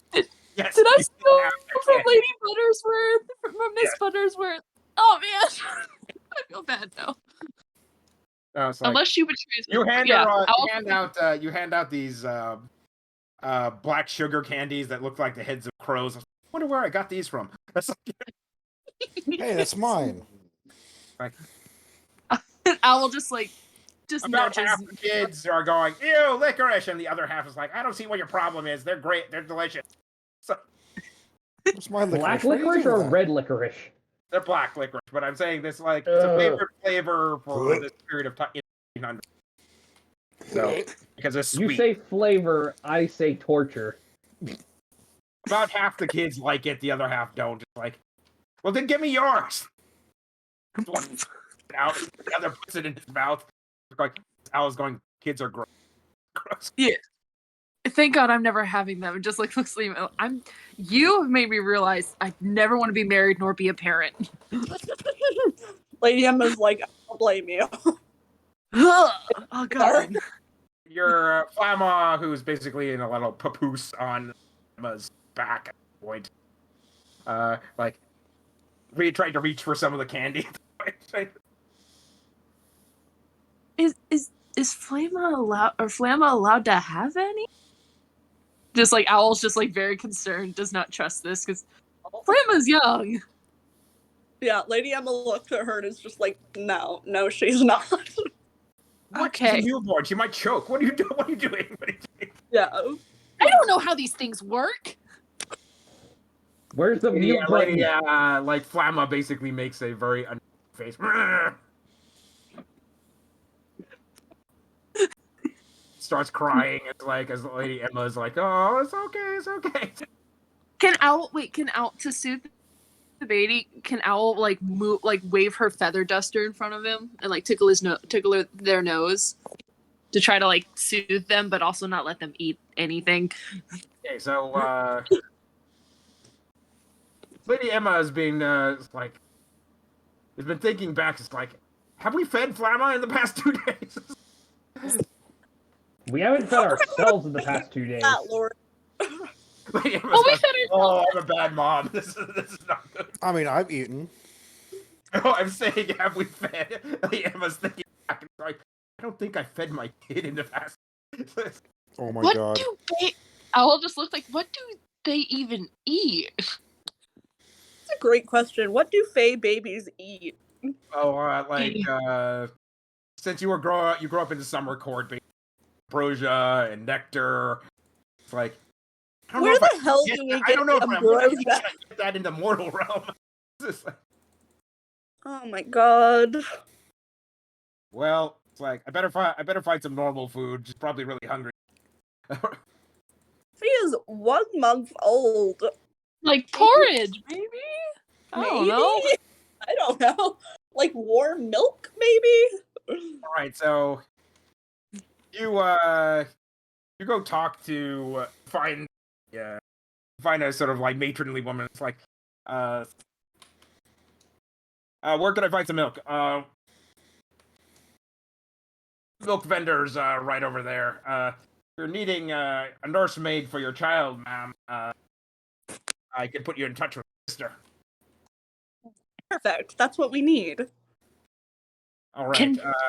Here, come along. It looks like you're the wee child is starving. Hey. So she guides you along to her small, humble home. There's all sorts of children all over the place. Oh, another wee lass. Huh? Is she half elvish or full elvish? There's like children all over the place. There's like 8 kids like running around. I don't know why, but it sounded like, is this elvish or elf full of shit? Is your child full elvish or half? No, yeah, I know. Full elf. Please. Well, you're blessed by the Fae then. Blessed. Is that blessed? Are we sure? Well, it's like, sure enough, I was like, there were humans who lived in Tirnanog. I was one of them. So it's like, I've been nursemaids the nobles and commoners alike. So, come on, hand her over. Lady Emma hands her over. Does So, Zumlar recognize the human who said the nursemaid gets Flamma to latch on. And, hungry.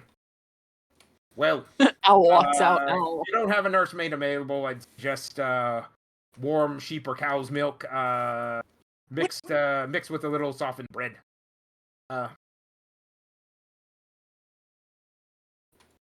Guys, did you know that Since you seem to be a little out of your depth. Are you a new mother?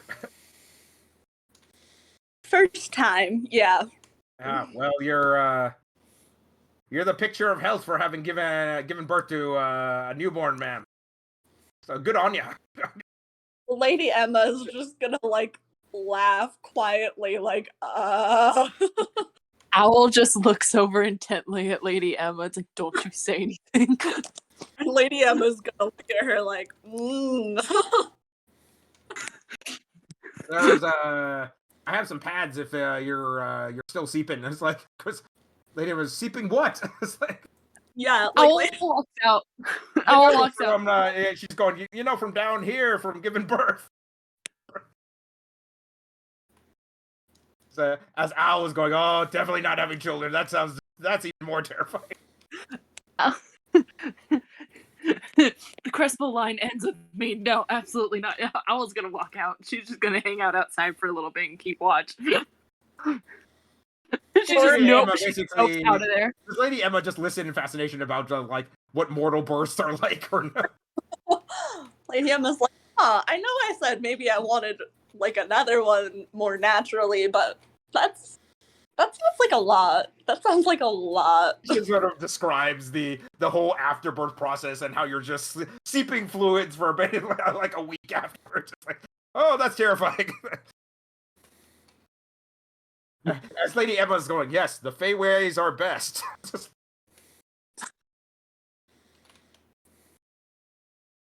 Yeah, side topic. I got to teach my kids about contractions and like lactation in biology as part of homeostasis, and they had so many questions for me. It was so funny.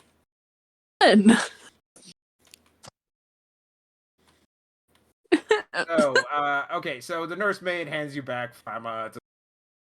10-15 minutes later, Flamma seems to be much more happy at this point, and it's like, all right, well, Lady Emma's gonna ask what it means to. If you're not lactating yet, or can't lactate, come on by again. But I suggest checking the dairyman just down the way if you need to get milk and milk for your child. I said soften up a little bit of bread and they'll chew it down just fine. If you can't find a nurseman. Awesome. All right.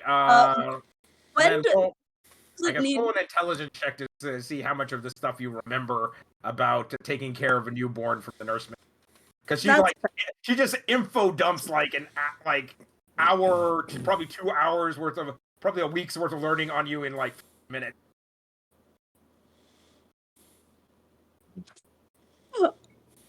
Lady Emma remembers nothing. Can someone else roll an intelligence check to see if they remember any of this? Owl is out the door and looking at children going, you're not worth it. She cannot help you here.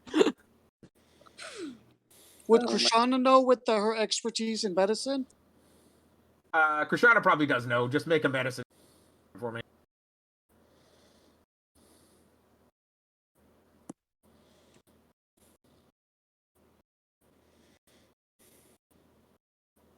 Thank you, Krishana. Definitely knows what to do with born. Lady Emma is just like. Lady Emma's gonna ask when it needs to be fed again. Like, Lady Emma, I'll just feed the child when you eat, young miss. It'll be fine. Krishana goes, okay, we're gonna need to get some diapers. Probably a diaper bag and basically something to clean off your child when the bathroom is like, Lady Emma is looking horrified. They go to the bathroom? Really? Lady Emma is also gonna remember Krishana's kindness as she's dealing with all of her wedding stuff. Yes. Would you want me to hold the Lady baby? Emma is also one of those, probably one of those crazy Fae nobles. It's like, I only go to the bathroom private every few days. It's like, the rest of you are looking at Lady Emma in horror. It's like, you can hold it in for days? You can hold it in? How do you hold? Huh? You're gonna die. Lady Emma's like, I'm just built different. You're built ready to die. That's how you get like liver damage. It's like, It's because Lady Emma was a immortal 16-year-old for 450 years. So she was just perpetually like going through puberty and just experiencing difficulties. So now that she's an adult, she's just like, yeah, I'm not dealing with that with other people around at all. Every few days, it's fine. Your liver's gonna tell you to fuck off one day. Lady Emma just Anyway. like, it's fine. It's fine. Don't worry about it. This is fine. This is fine. it's like, Lady Emma goes, I know some Archfey that never have to go to the bathroom. It's just like, as all of you think about this, like, I do not know how Archfey biology works. That's very bizarre. Are you guys just like sharks? I don't know, man. Potentially. Maybe. I Krishana, assume you just have shark stomachs. Krishana, Emma would love it if you could nanny the child. She's so tired of just existing right now.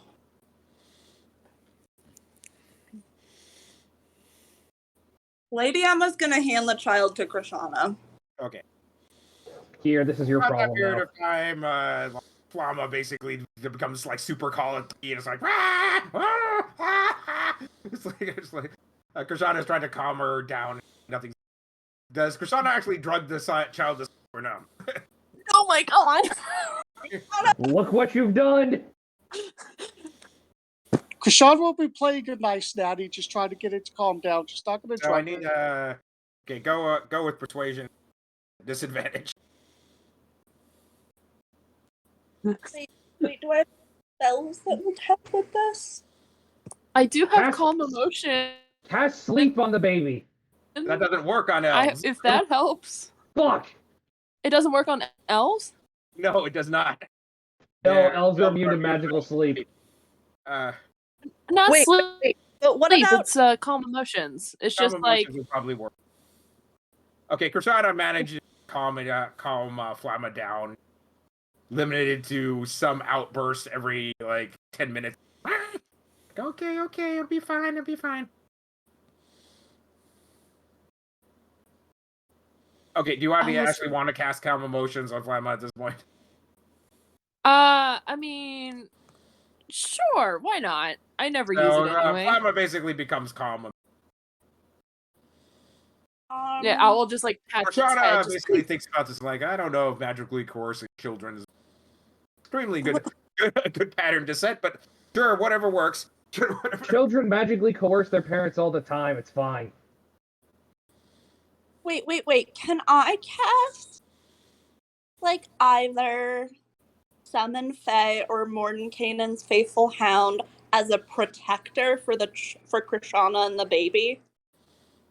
Well, they're kind of. I don't know what to. Let's go find out.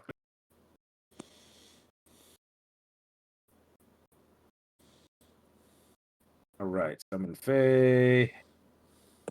Lasts an hour. So. Okay, so yes, but that's like for an hour at a time. So. Oh, but Mordenkainen's faithful hound is 8 hours. Yeah, but it's also like locked in place. It doesn't travel with you. Oh, that's true. Okay. So if you want to cast it like at the dwelling, sure, Mordenkainen's hound is great. Like shooter detector as well as the defense mechanism, but yeah, you can't travel with it around. So, Okay. Okay. Well, summon Fae, however, yes, you can move around with and Yeah, I don't have enough spell slots to be able to keep doing that, though. Okay, fair enough. All right. Mack is just looking insulted like he's chopped liver. Krishana happens carrying around Flamma.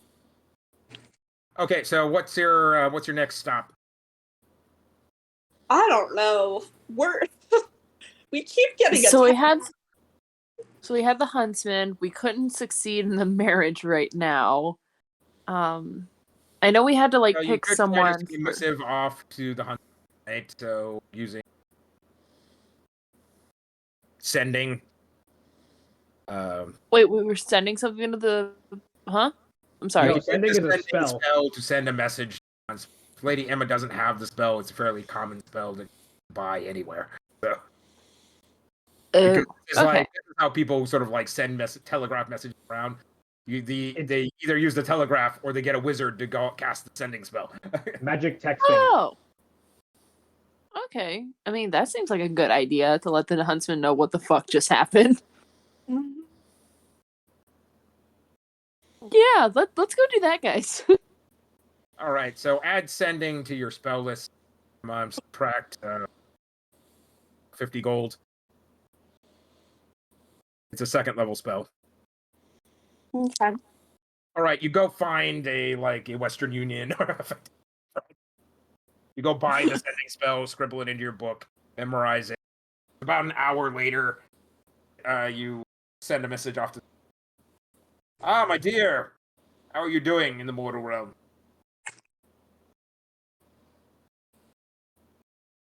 That's a great question. The better question is, how are you doing in the realm where everybody wants to kill us?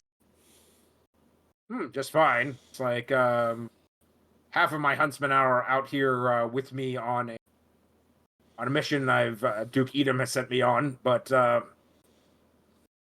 we should be done. We should be done momentarily, and I should be returning back to the lodge within the hour. Well, when you get back, you should be aware that the remaining portion of your huntsmen tried to kill us. Again. Those are ill tidings, indeed. I will make sure the appropriate security is applied to disloyal members of staff. All right, give me 2 hours then. Then I should have secured the lodge. Great, thank you. All right, so you give him 2 hours. You sort of shoot the breeze here in London, seeing the sights. What sights do you go and see, or do you just literally hang out at any tavern for hours? Should we go find a place for the wedding to happen? I thought we were going to have it happen in Stonehenge. Or you were. We are having it happen in Stonehenge. Okay, Yeah. so you jump into you spend some money, jump into a Johnny cab, black cab, and they race out of the city and deliver you to Stonehenge out an hour, 10 minutes. I stick my head out the window. As a human, though? Yes, as a human. All right. Yeah, just human. Old habits die hard. Some guy just sticking his head out with his tongue out. You okay? So you arrive at Stonehenge. This place has definitely seen better days. More than half of the stones of the cairn have fallen down.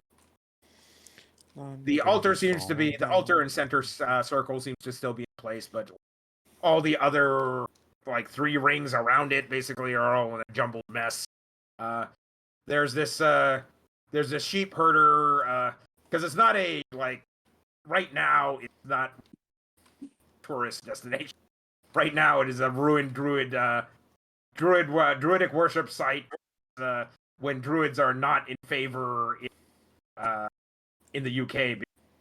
Most of the Tirnanog refugees believe in the druidic religion. So this place is definitely gone to pot. There's weeds everywhere. There's a young sheep herd basically sitting on top of the rocks. And sheep, his whole flock is sort of scattered around Stonehenge. It's oh hey, come to see the druid ruins.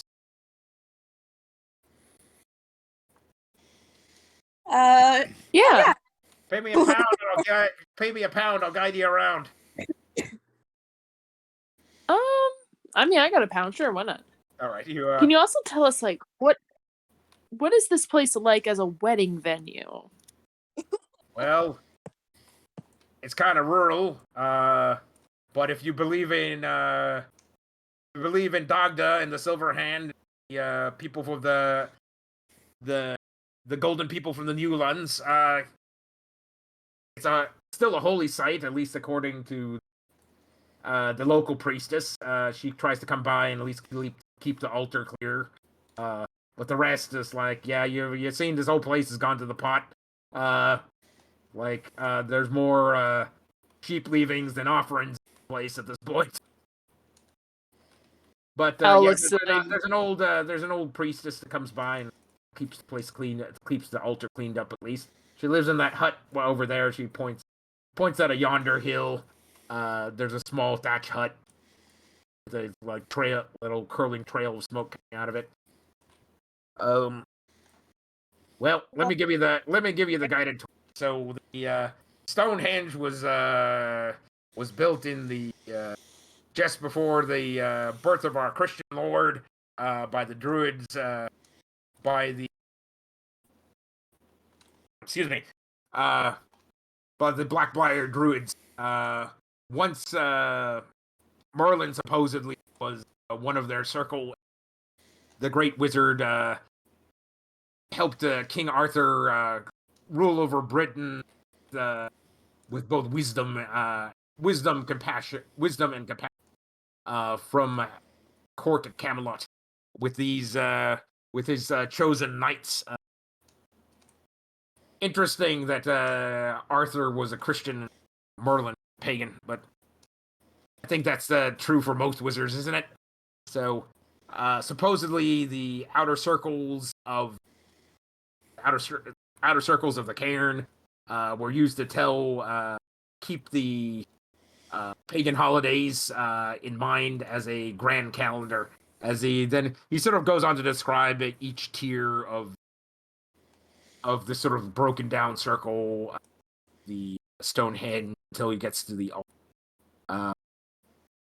Upon the new moon each month, sacrifices made here to augury the fortunes of the land. The priestess tells me that we've been fortunate and blessed every year ever since she's been here since years ago. So I don't assume it's going to change. So Stonehenge is a blessed place, and I can't say that the priestess is wrong. There's the grass has always been green. The rains always fell gently over this place. Never suffered great storms. And my sheep can come here and graze here every day to what it seems to be an ever abundant amount of grass. Well, that concludes my tour. Hope you found it useful. If you want to find out more, I'd suggest talking to the priestess there at her hut. Do you know when the next blue moon is? Oh, the full moon. He sort of takes a stick out, and then points it out towards the edges of the circle once spins around about 40 degrees. Then test the wind with licks his finger and test the wind, thinking about a week. The next blue moon is in a week? Full moon. Well, then I guess I'm getting married in a week. Well, congratulations, miss. Though the cow seems to already have left the barn, as he sort of points to the kid. Lady Emma's gonna glare at him, and then look at Krishana and ask Krishana if she can cast Prestidigitation on the Stonehenge. You want me to clean this place up? What's up, sweetie? What? I think it's perfect for the ceremony, but it could use a little love. All right. So, do you guys actually start cleaning up Stonehenge at this point? Yeah. Owl's gonna chip in. She's like, Sacrifices. Sounds like it's perfect for y'all. For you guys. Would I think that would be like Oh, I didn't quite catch that, Krishana. What were you saying? would I think it'd be sacrilegious to start cleaning up around their holy site? Probably not. No, actually, this place is definitely decrepit and been left to ruin for a long time. So it's like, but Lady Emma's noting that's unsuitable for a noble Fae wedding. The place has to be in good order. I cannot leave it in this state and reasonably hold a wedding here. I will sit down for 10 minutes, summon a unseen servant, and help clean up. Okay, you summon an unseen servant, and it's like, all right, like you said, likewise, Krishana summons a Fae, basic lawnmower. It's like, Fae gardener, go clean this stuff up. It's just gonna turn to that scene from Fantasia. Exactly. All right, the shepherd boy is looking in awe as all these like spectral creatures start causing the grass to shrink down into like fine manicured basic mats. Some like towering spirit, basically like earth elemental, like heaves stones back into space. Okay, you spend the better part of an hour doing that before it's like this crotchety old woman in a brown robe with a gnarled staff. You see her running down from her house. Like, all right, what are you doing? Alice is gonna walk over. We were just making. It was like it seemed like it needed a touch up. You do know this is a holy place. Lady Emma's gonna You didn't- introduce herself as the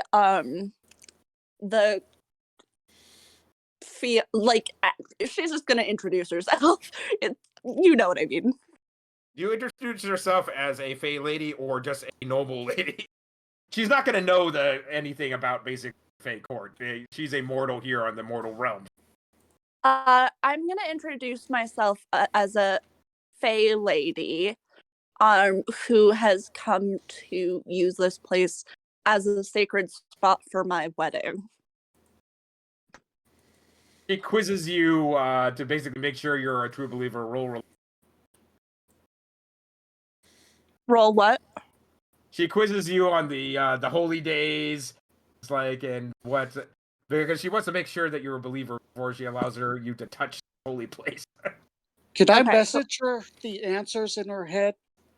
Sure. What am I rolling though? Religion. Religion. Okay. All right, I need you to make 3 rolls. Okay. What is your quest? What is your favorite color? What is the airspeed velocity of basic related spell? My God. I'm gonna use inspiration to re-roll that one.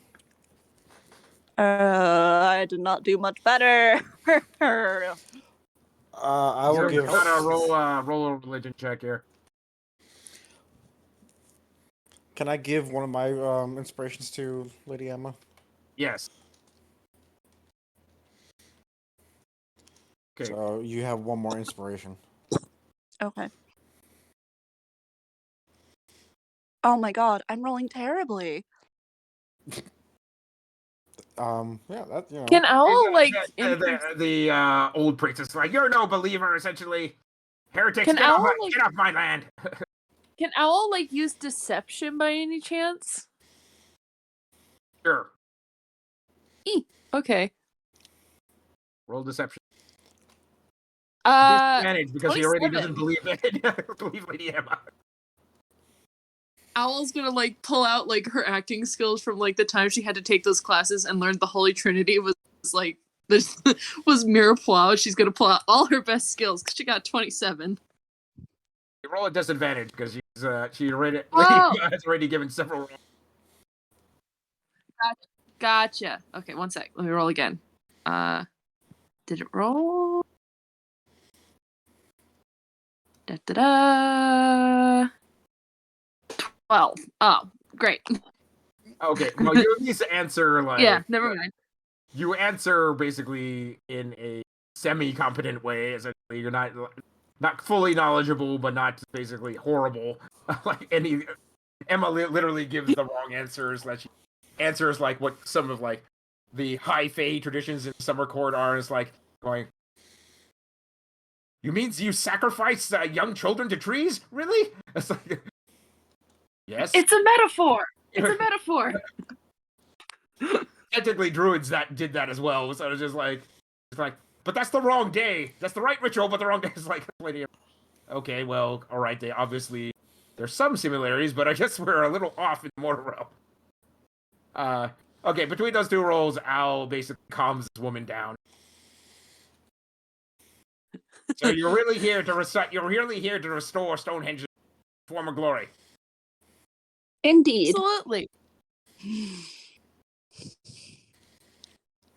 And you totally, yeah. Fine. I'm going to supervise you, though, and make sure everything is done correctly. Great. Sounds good. I was gonna like chat with her and try to like get like, it's like clearly since you know so much about what's going on, like Owl's gonna try to like lighten the mood by like having her get to info dump about her religion.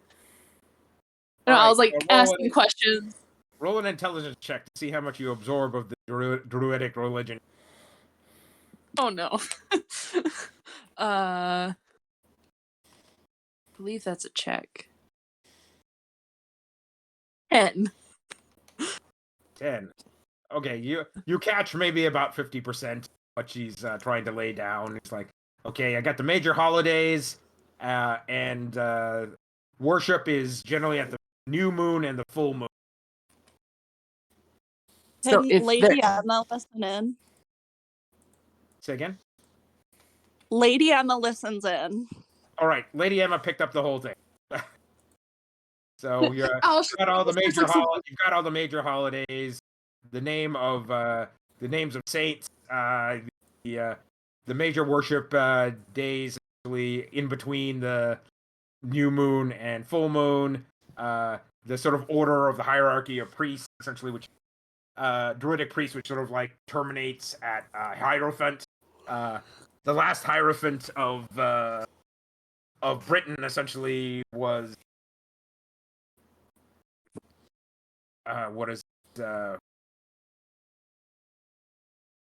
Magna Duata, supposedly a direct descendant of Nuada Duata, who supposedly had come from the Fairlands. But all the druids, for the most part, have been driven out of Britain. She's sort of a leftover relic from that time. She herself is a refugee. Wait, did you say the druids were from Tirnanog? No, supposedly Magna Duata, the last Hierophant of Britain, was direct descendant of someone who came. You cut out first a little bit there. So Magna Duata, who was the last Hierophant of last living Hierophant of Druids of Britain, supposedly is a direct descendant from, can trace our lineage back to the Golden Lands. Can Zumlar show his armor?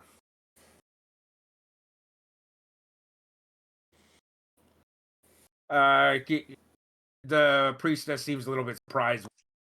Glamour shimmers off of your armor. It's like, yeah, they're right there. So it's like the on your right breastplate is the image of Izakar is a relief of Nuada Silverhand arriving to the land of Britain.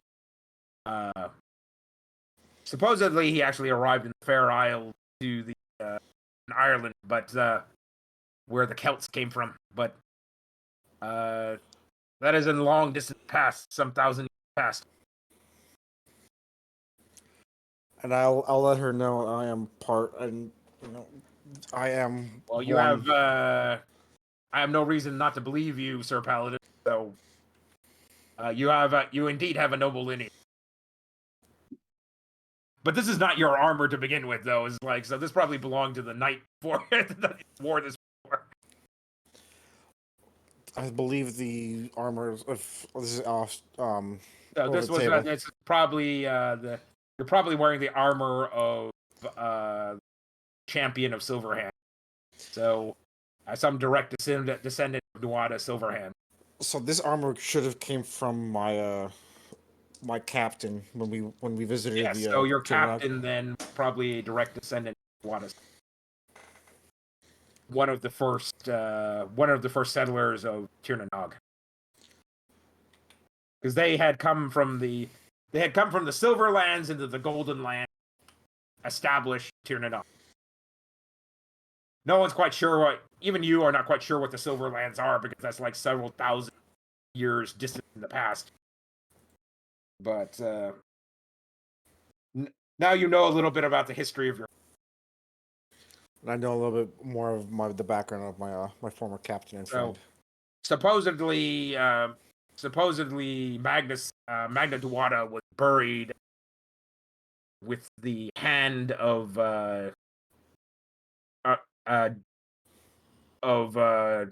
Duwada's silver hand. So the Hierophant, he goes on to say the Hierophant was supposedly buried with a hand of silver from Magna Silverhand himself. So this holy artifact supposedly still exists here in Britain.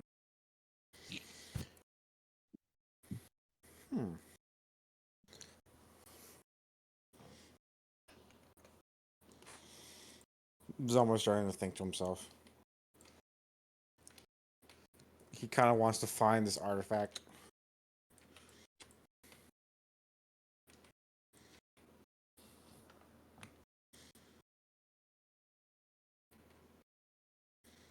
Maybe if we find the artifact, it'll help us restore Tirnanog. Sounds like it would be yes. Sounds like it would be very useful. But the huntsman has also pointed out the living curse of Tirnanog settled into the high priest, basically the worm that walks, is a living incarnation of curse that the nobles of Tirnanog, basically the king and queen, basically had cast over the land and their enemy. Final death. And now it has escaped into the mortal realm. That's effectively what escaped through the portal that the Order of Hermes, first Order of Hermes lair, basically was working.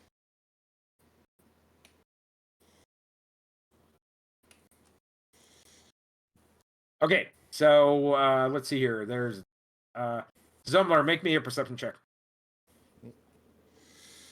Where's my perception? Ooh. Not 20, so for 25. 5. You notice, like, sitting upon the shoulder of your armor, like, billows yellow worm that's basically just slightly underneath your cloak. About the size of a normal worm. Do I know what this worm is?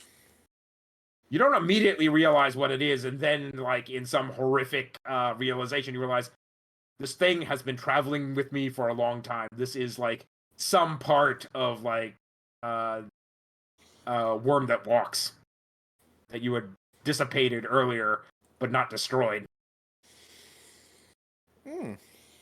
As you grab it with your gauntlet and squish it into a yellow paste, it's like, but it's been traveling with you this whole time, and you're going, well, shit. Well, yes, not good. What? Owl just looks over. What was that? Nothing. Yeah? Why Zumlar's is just your like, hand "Don't worry yellow about and it." gooey? I'll tell them what it was. All of you are going, so this thing has been listening in on all our conversations for the past week? Yeah. Then. Super fun. Well, I assume we can assume that this guy's going to pay us a visit at some point, vital to us. Well, we have that to look forward to. Speaking of which, we should probably get back and, like, kill my brother quick. Right, We you also gotta finish, kill this death. it's like 3-4 hours later. By the time you have Earth Elemental, Fae Spirits, like literally using plant growth to level all the ground and move Earth to basically move the stones and rocks back. You don't even none of you even have to break a sweat for the most part. So, you're looking at it. All the standing stones are back in place. The priestess here seems satisfied. Well, safe journeys to you. May the Silver Hand bless your path. Zumlar's gonna kneel down and pray for a bit before continuing Roll a on. religion check.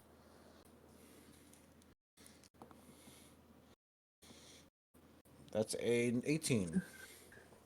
Glowing aura surrounds you for a split. You get the blessing of the Druids of Britain. So, while you are in Britain, essentially, claim 3 advantage rolls anytime you. It doesn't work outside of Britain, however. So I get 3 advantage rolls. What? So just think of 3 inspiration points you can only use while you are in Britain. Okay. Thanks. So you get the blessing of the land for Britain specifically. Nice. Okay. About that period of time, you head to the center of the Standing Stone. Like, holy places like this tend to amplify other magics, so you figure this will make transition smoother over to the Hunt's Lodge as you reappear directly before the doors. There's some bloody streaks of stains as if like bodies have been dragged out the front at this point. It's like, oh, that's great. You knock on the door tentatively. Another different huntsman greets you. You can see you see the master of the hunt sitting in his throne of bone, with a troubled brow as he sort of as if he's trying to massage away a headache at the moment. You can see various people like rolling around with mops and buckets at this point, up the lodge. The hunter in front of the door answers the door, waves you in. Huntsman waves you up to his throne. It's like, all right, that was very disturbing. I thought several of these individuals I had grown up with in the Winter Palace, so it disturbs me greatly to have put them in the ground. That we could have grown apart so far, maybe so quickly. Maybe I wasn't a good judge of character. My darling, I hope you have good news.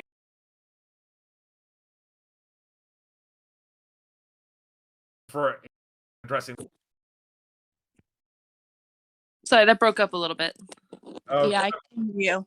So it's like these individuals I thought were my friends. I apparently am not a good judge of character. Grew up together in the palace. So, my darling, I hope you have better news than I have just experienced. We cleaned up Stonehenge. The site of our wedding. Yeah. You show me. Do you have illusion magics so you can show me an image of the place? I do not. But it looks nice. So, And does it's- anybody have silent image or minor image in our team? Dirk probably does. Dirk probably does. All right. Yeah. Dirk basically gives illusionary image of Stonehenge. Excellent. Like a more suitable site that is a neutral ground. I can chosen well. My bride.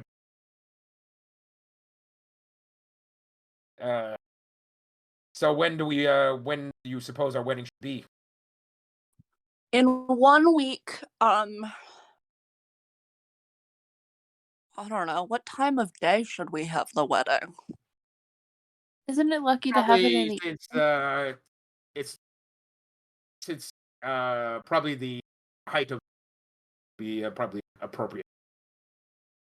I did not get any of that, Lawrence. You broke up. The height of the moon would probably be appropriate. Well, it'll be the full moon in a week, so that sounds good. Wonderful. And is Flamma doing well as he basically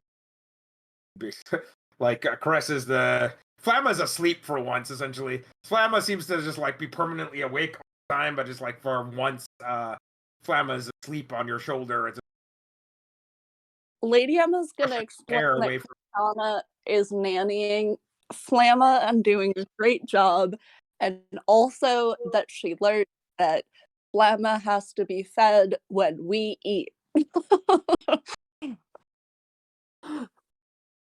She's gonna sound very excited about this knowledge. I will send one of my men to fetch nectar and yes, that's what she needs. All right. Fine. A few moments later, essentially, they bring back these various gold gilded cylinders with some golden liquid in one, and this sort of squishy marshmallowy jello in the other containers that are as. Does Owl eat the forbidden candy or no?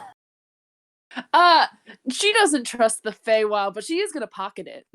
Okay, you pocket it, soon to forget that it came from the Feywild and eat it later on. Oh, this is great stuff. Oh, this is great. This is wonderful. Yeah, that sounds about right for Owl. She stress eats, basically. Lady Emma is gonna suggest to the huntsman that that Krishana may like to have a noble Fae husband, and would it be possible to arrange a marriage for Krishana as an act of kindness for taking care of our Fae child? Of course. Do any of my huntsmen suit your fancy? Lady Emma's gonna ask Krishana if this interests her.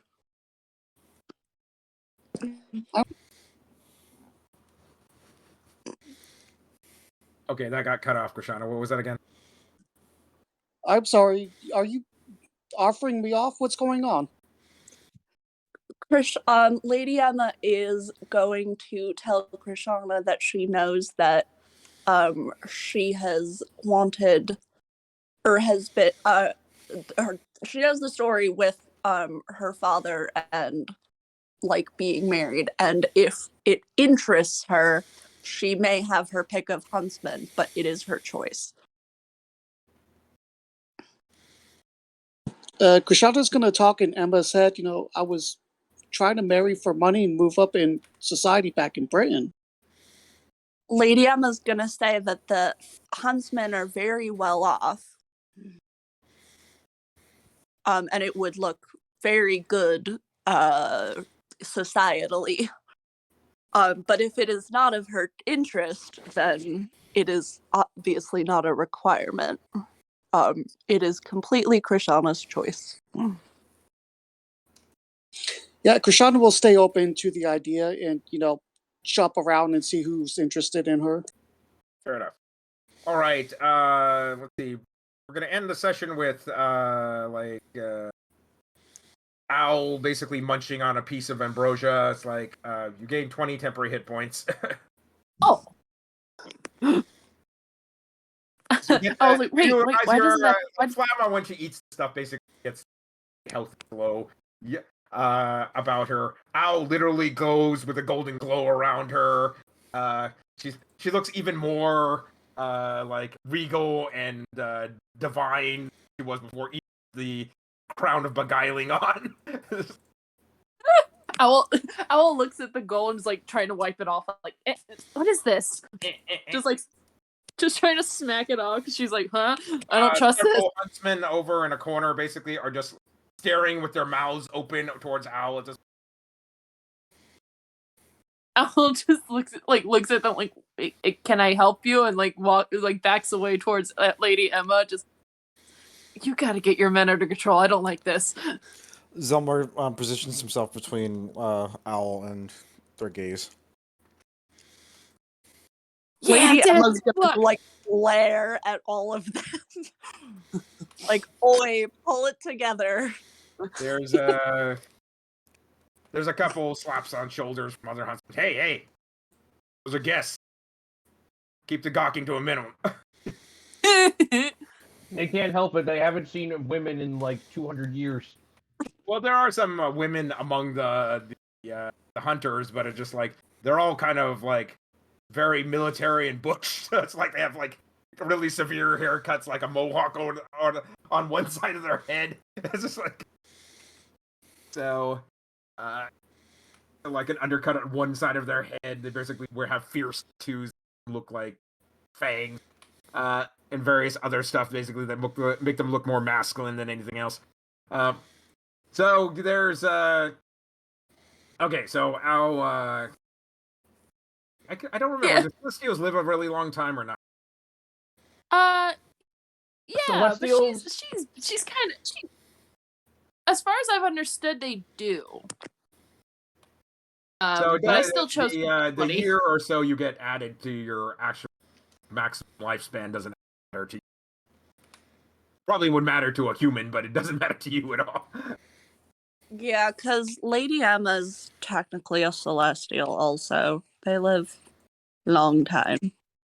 Okay, so the ambrosia to you basically has. If some other mortal were to eat this stuff.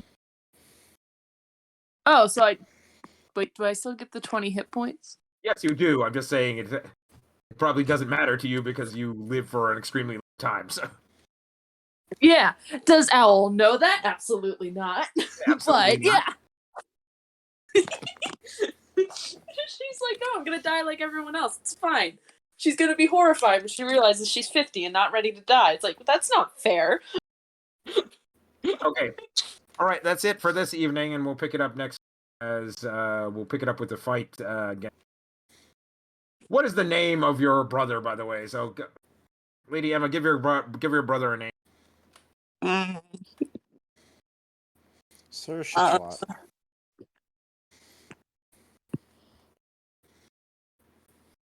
That was an awesome game.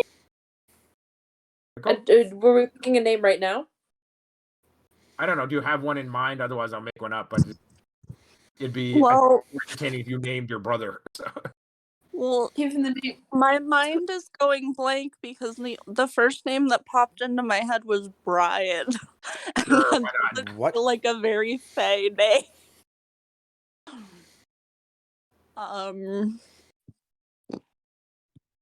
Philip. His name is Philip. Hey, there we go. Prince Philip? Prince Philip.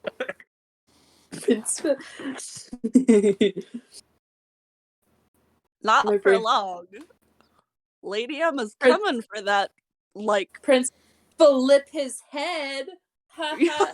On the ground, guillotine style. Ha ha ha ha. Sorry.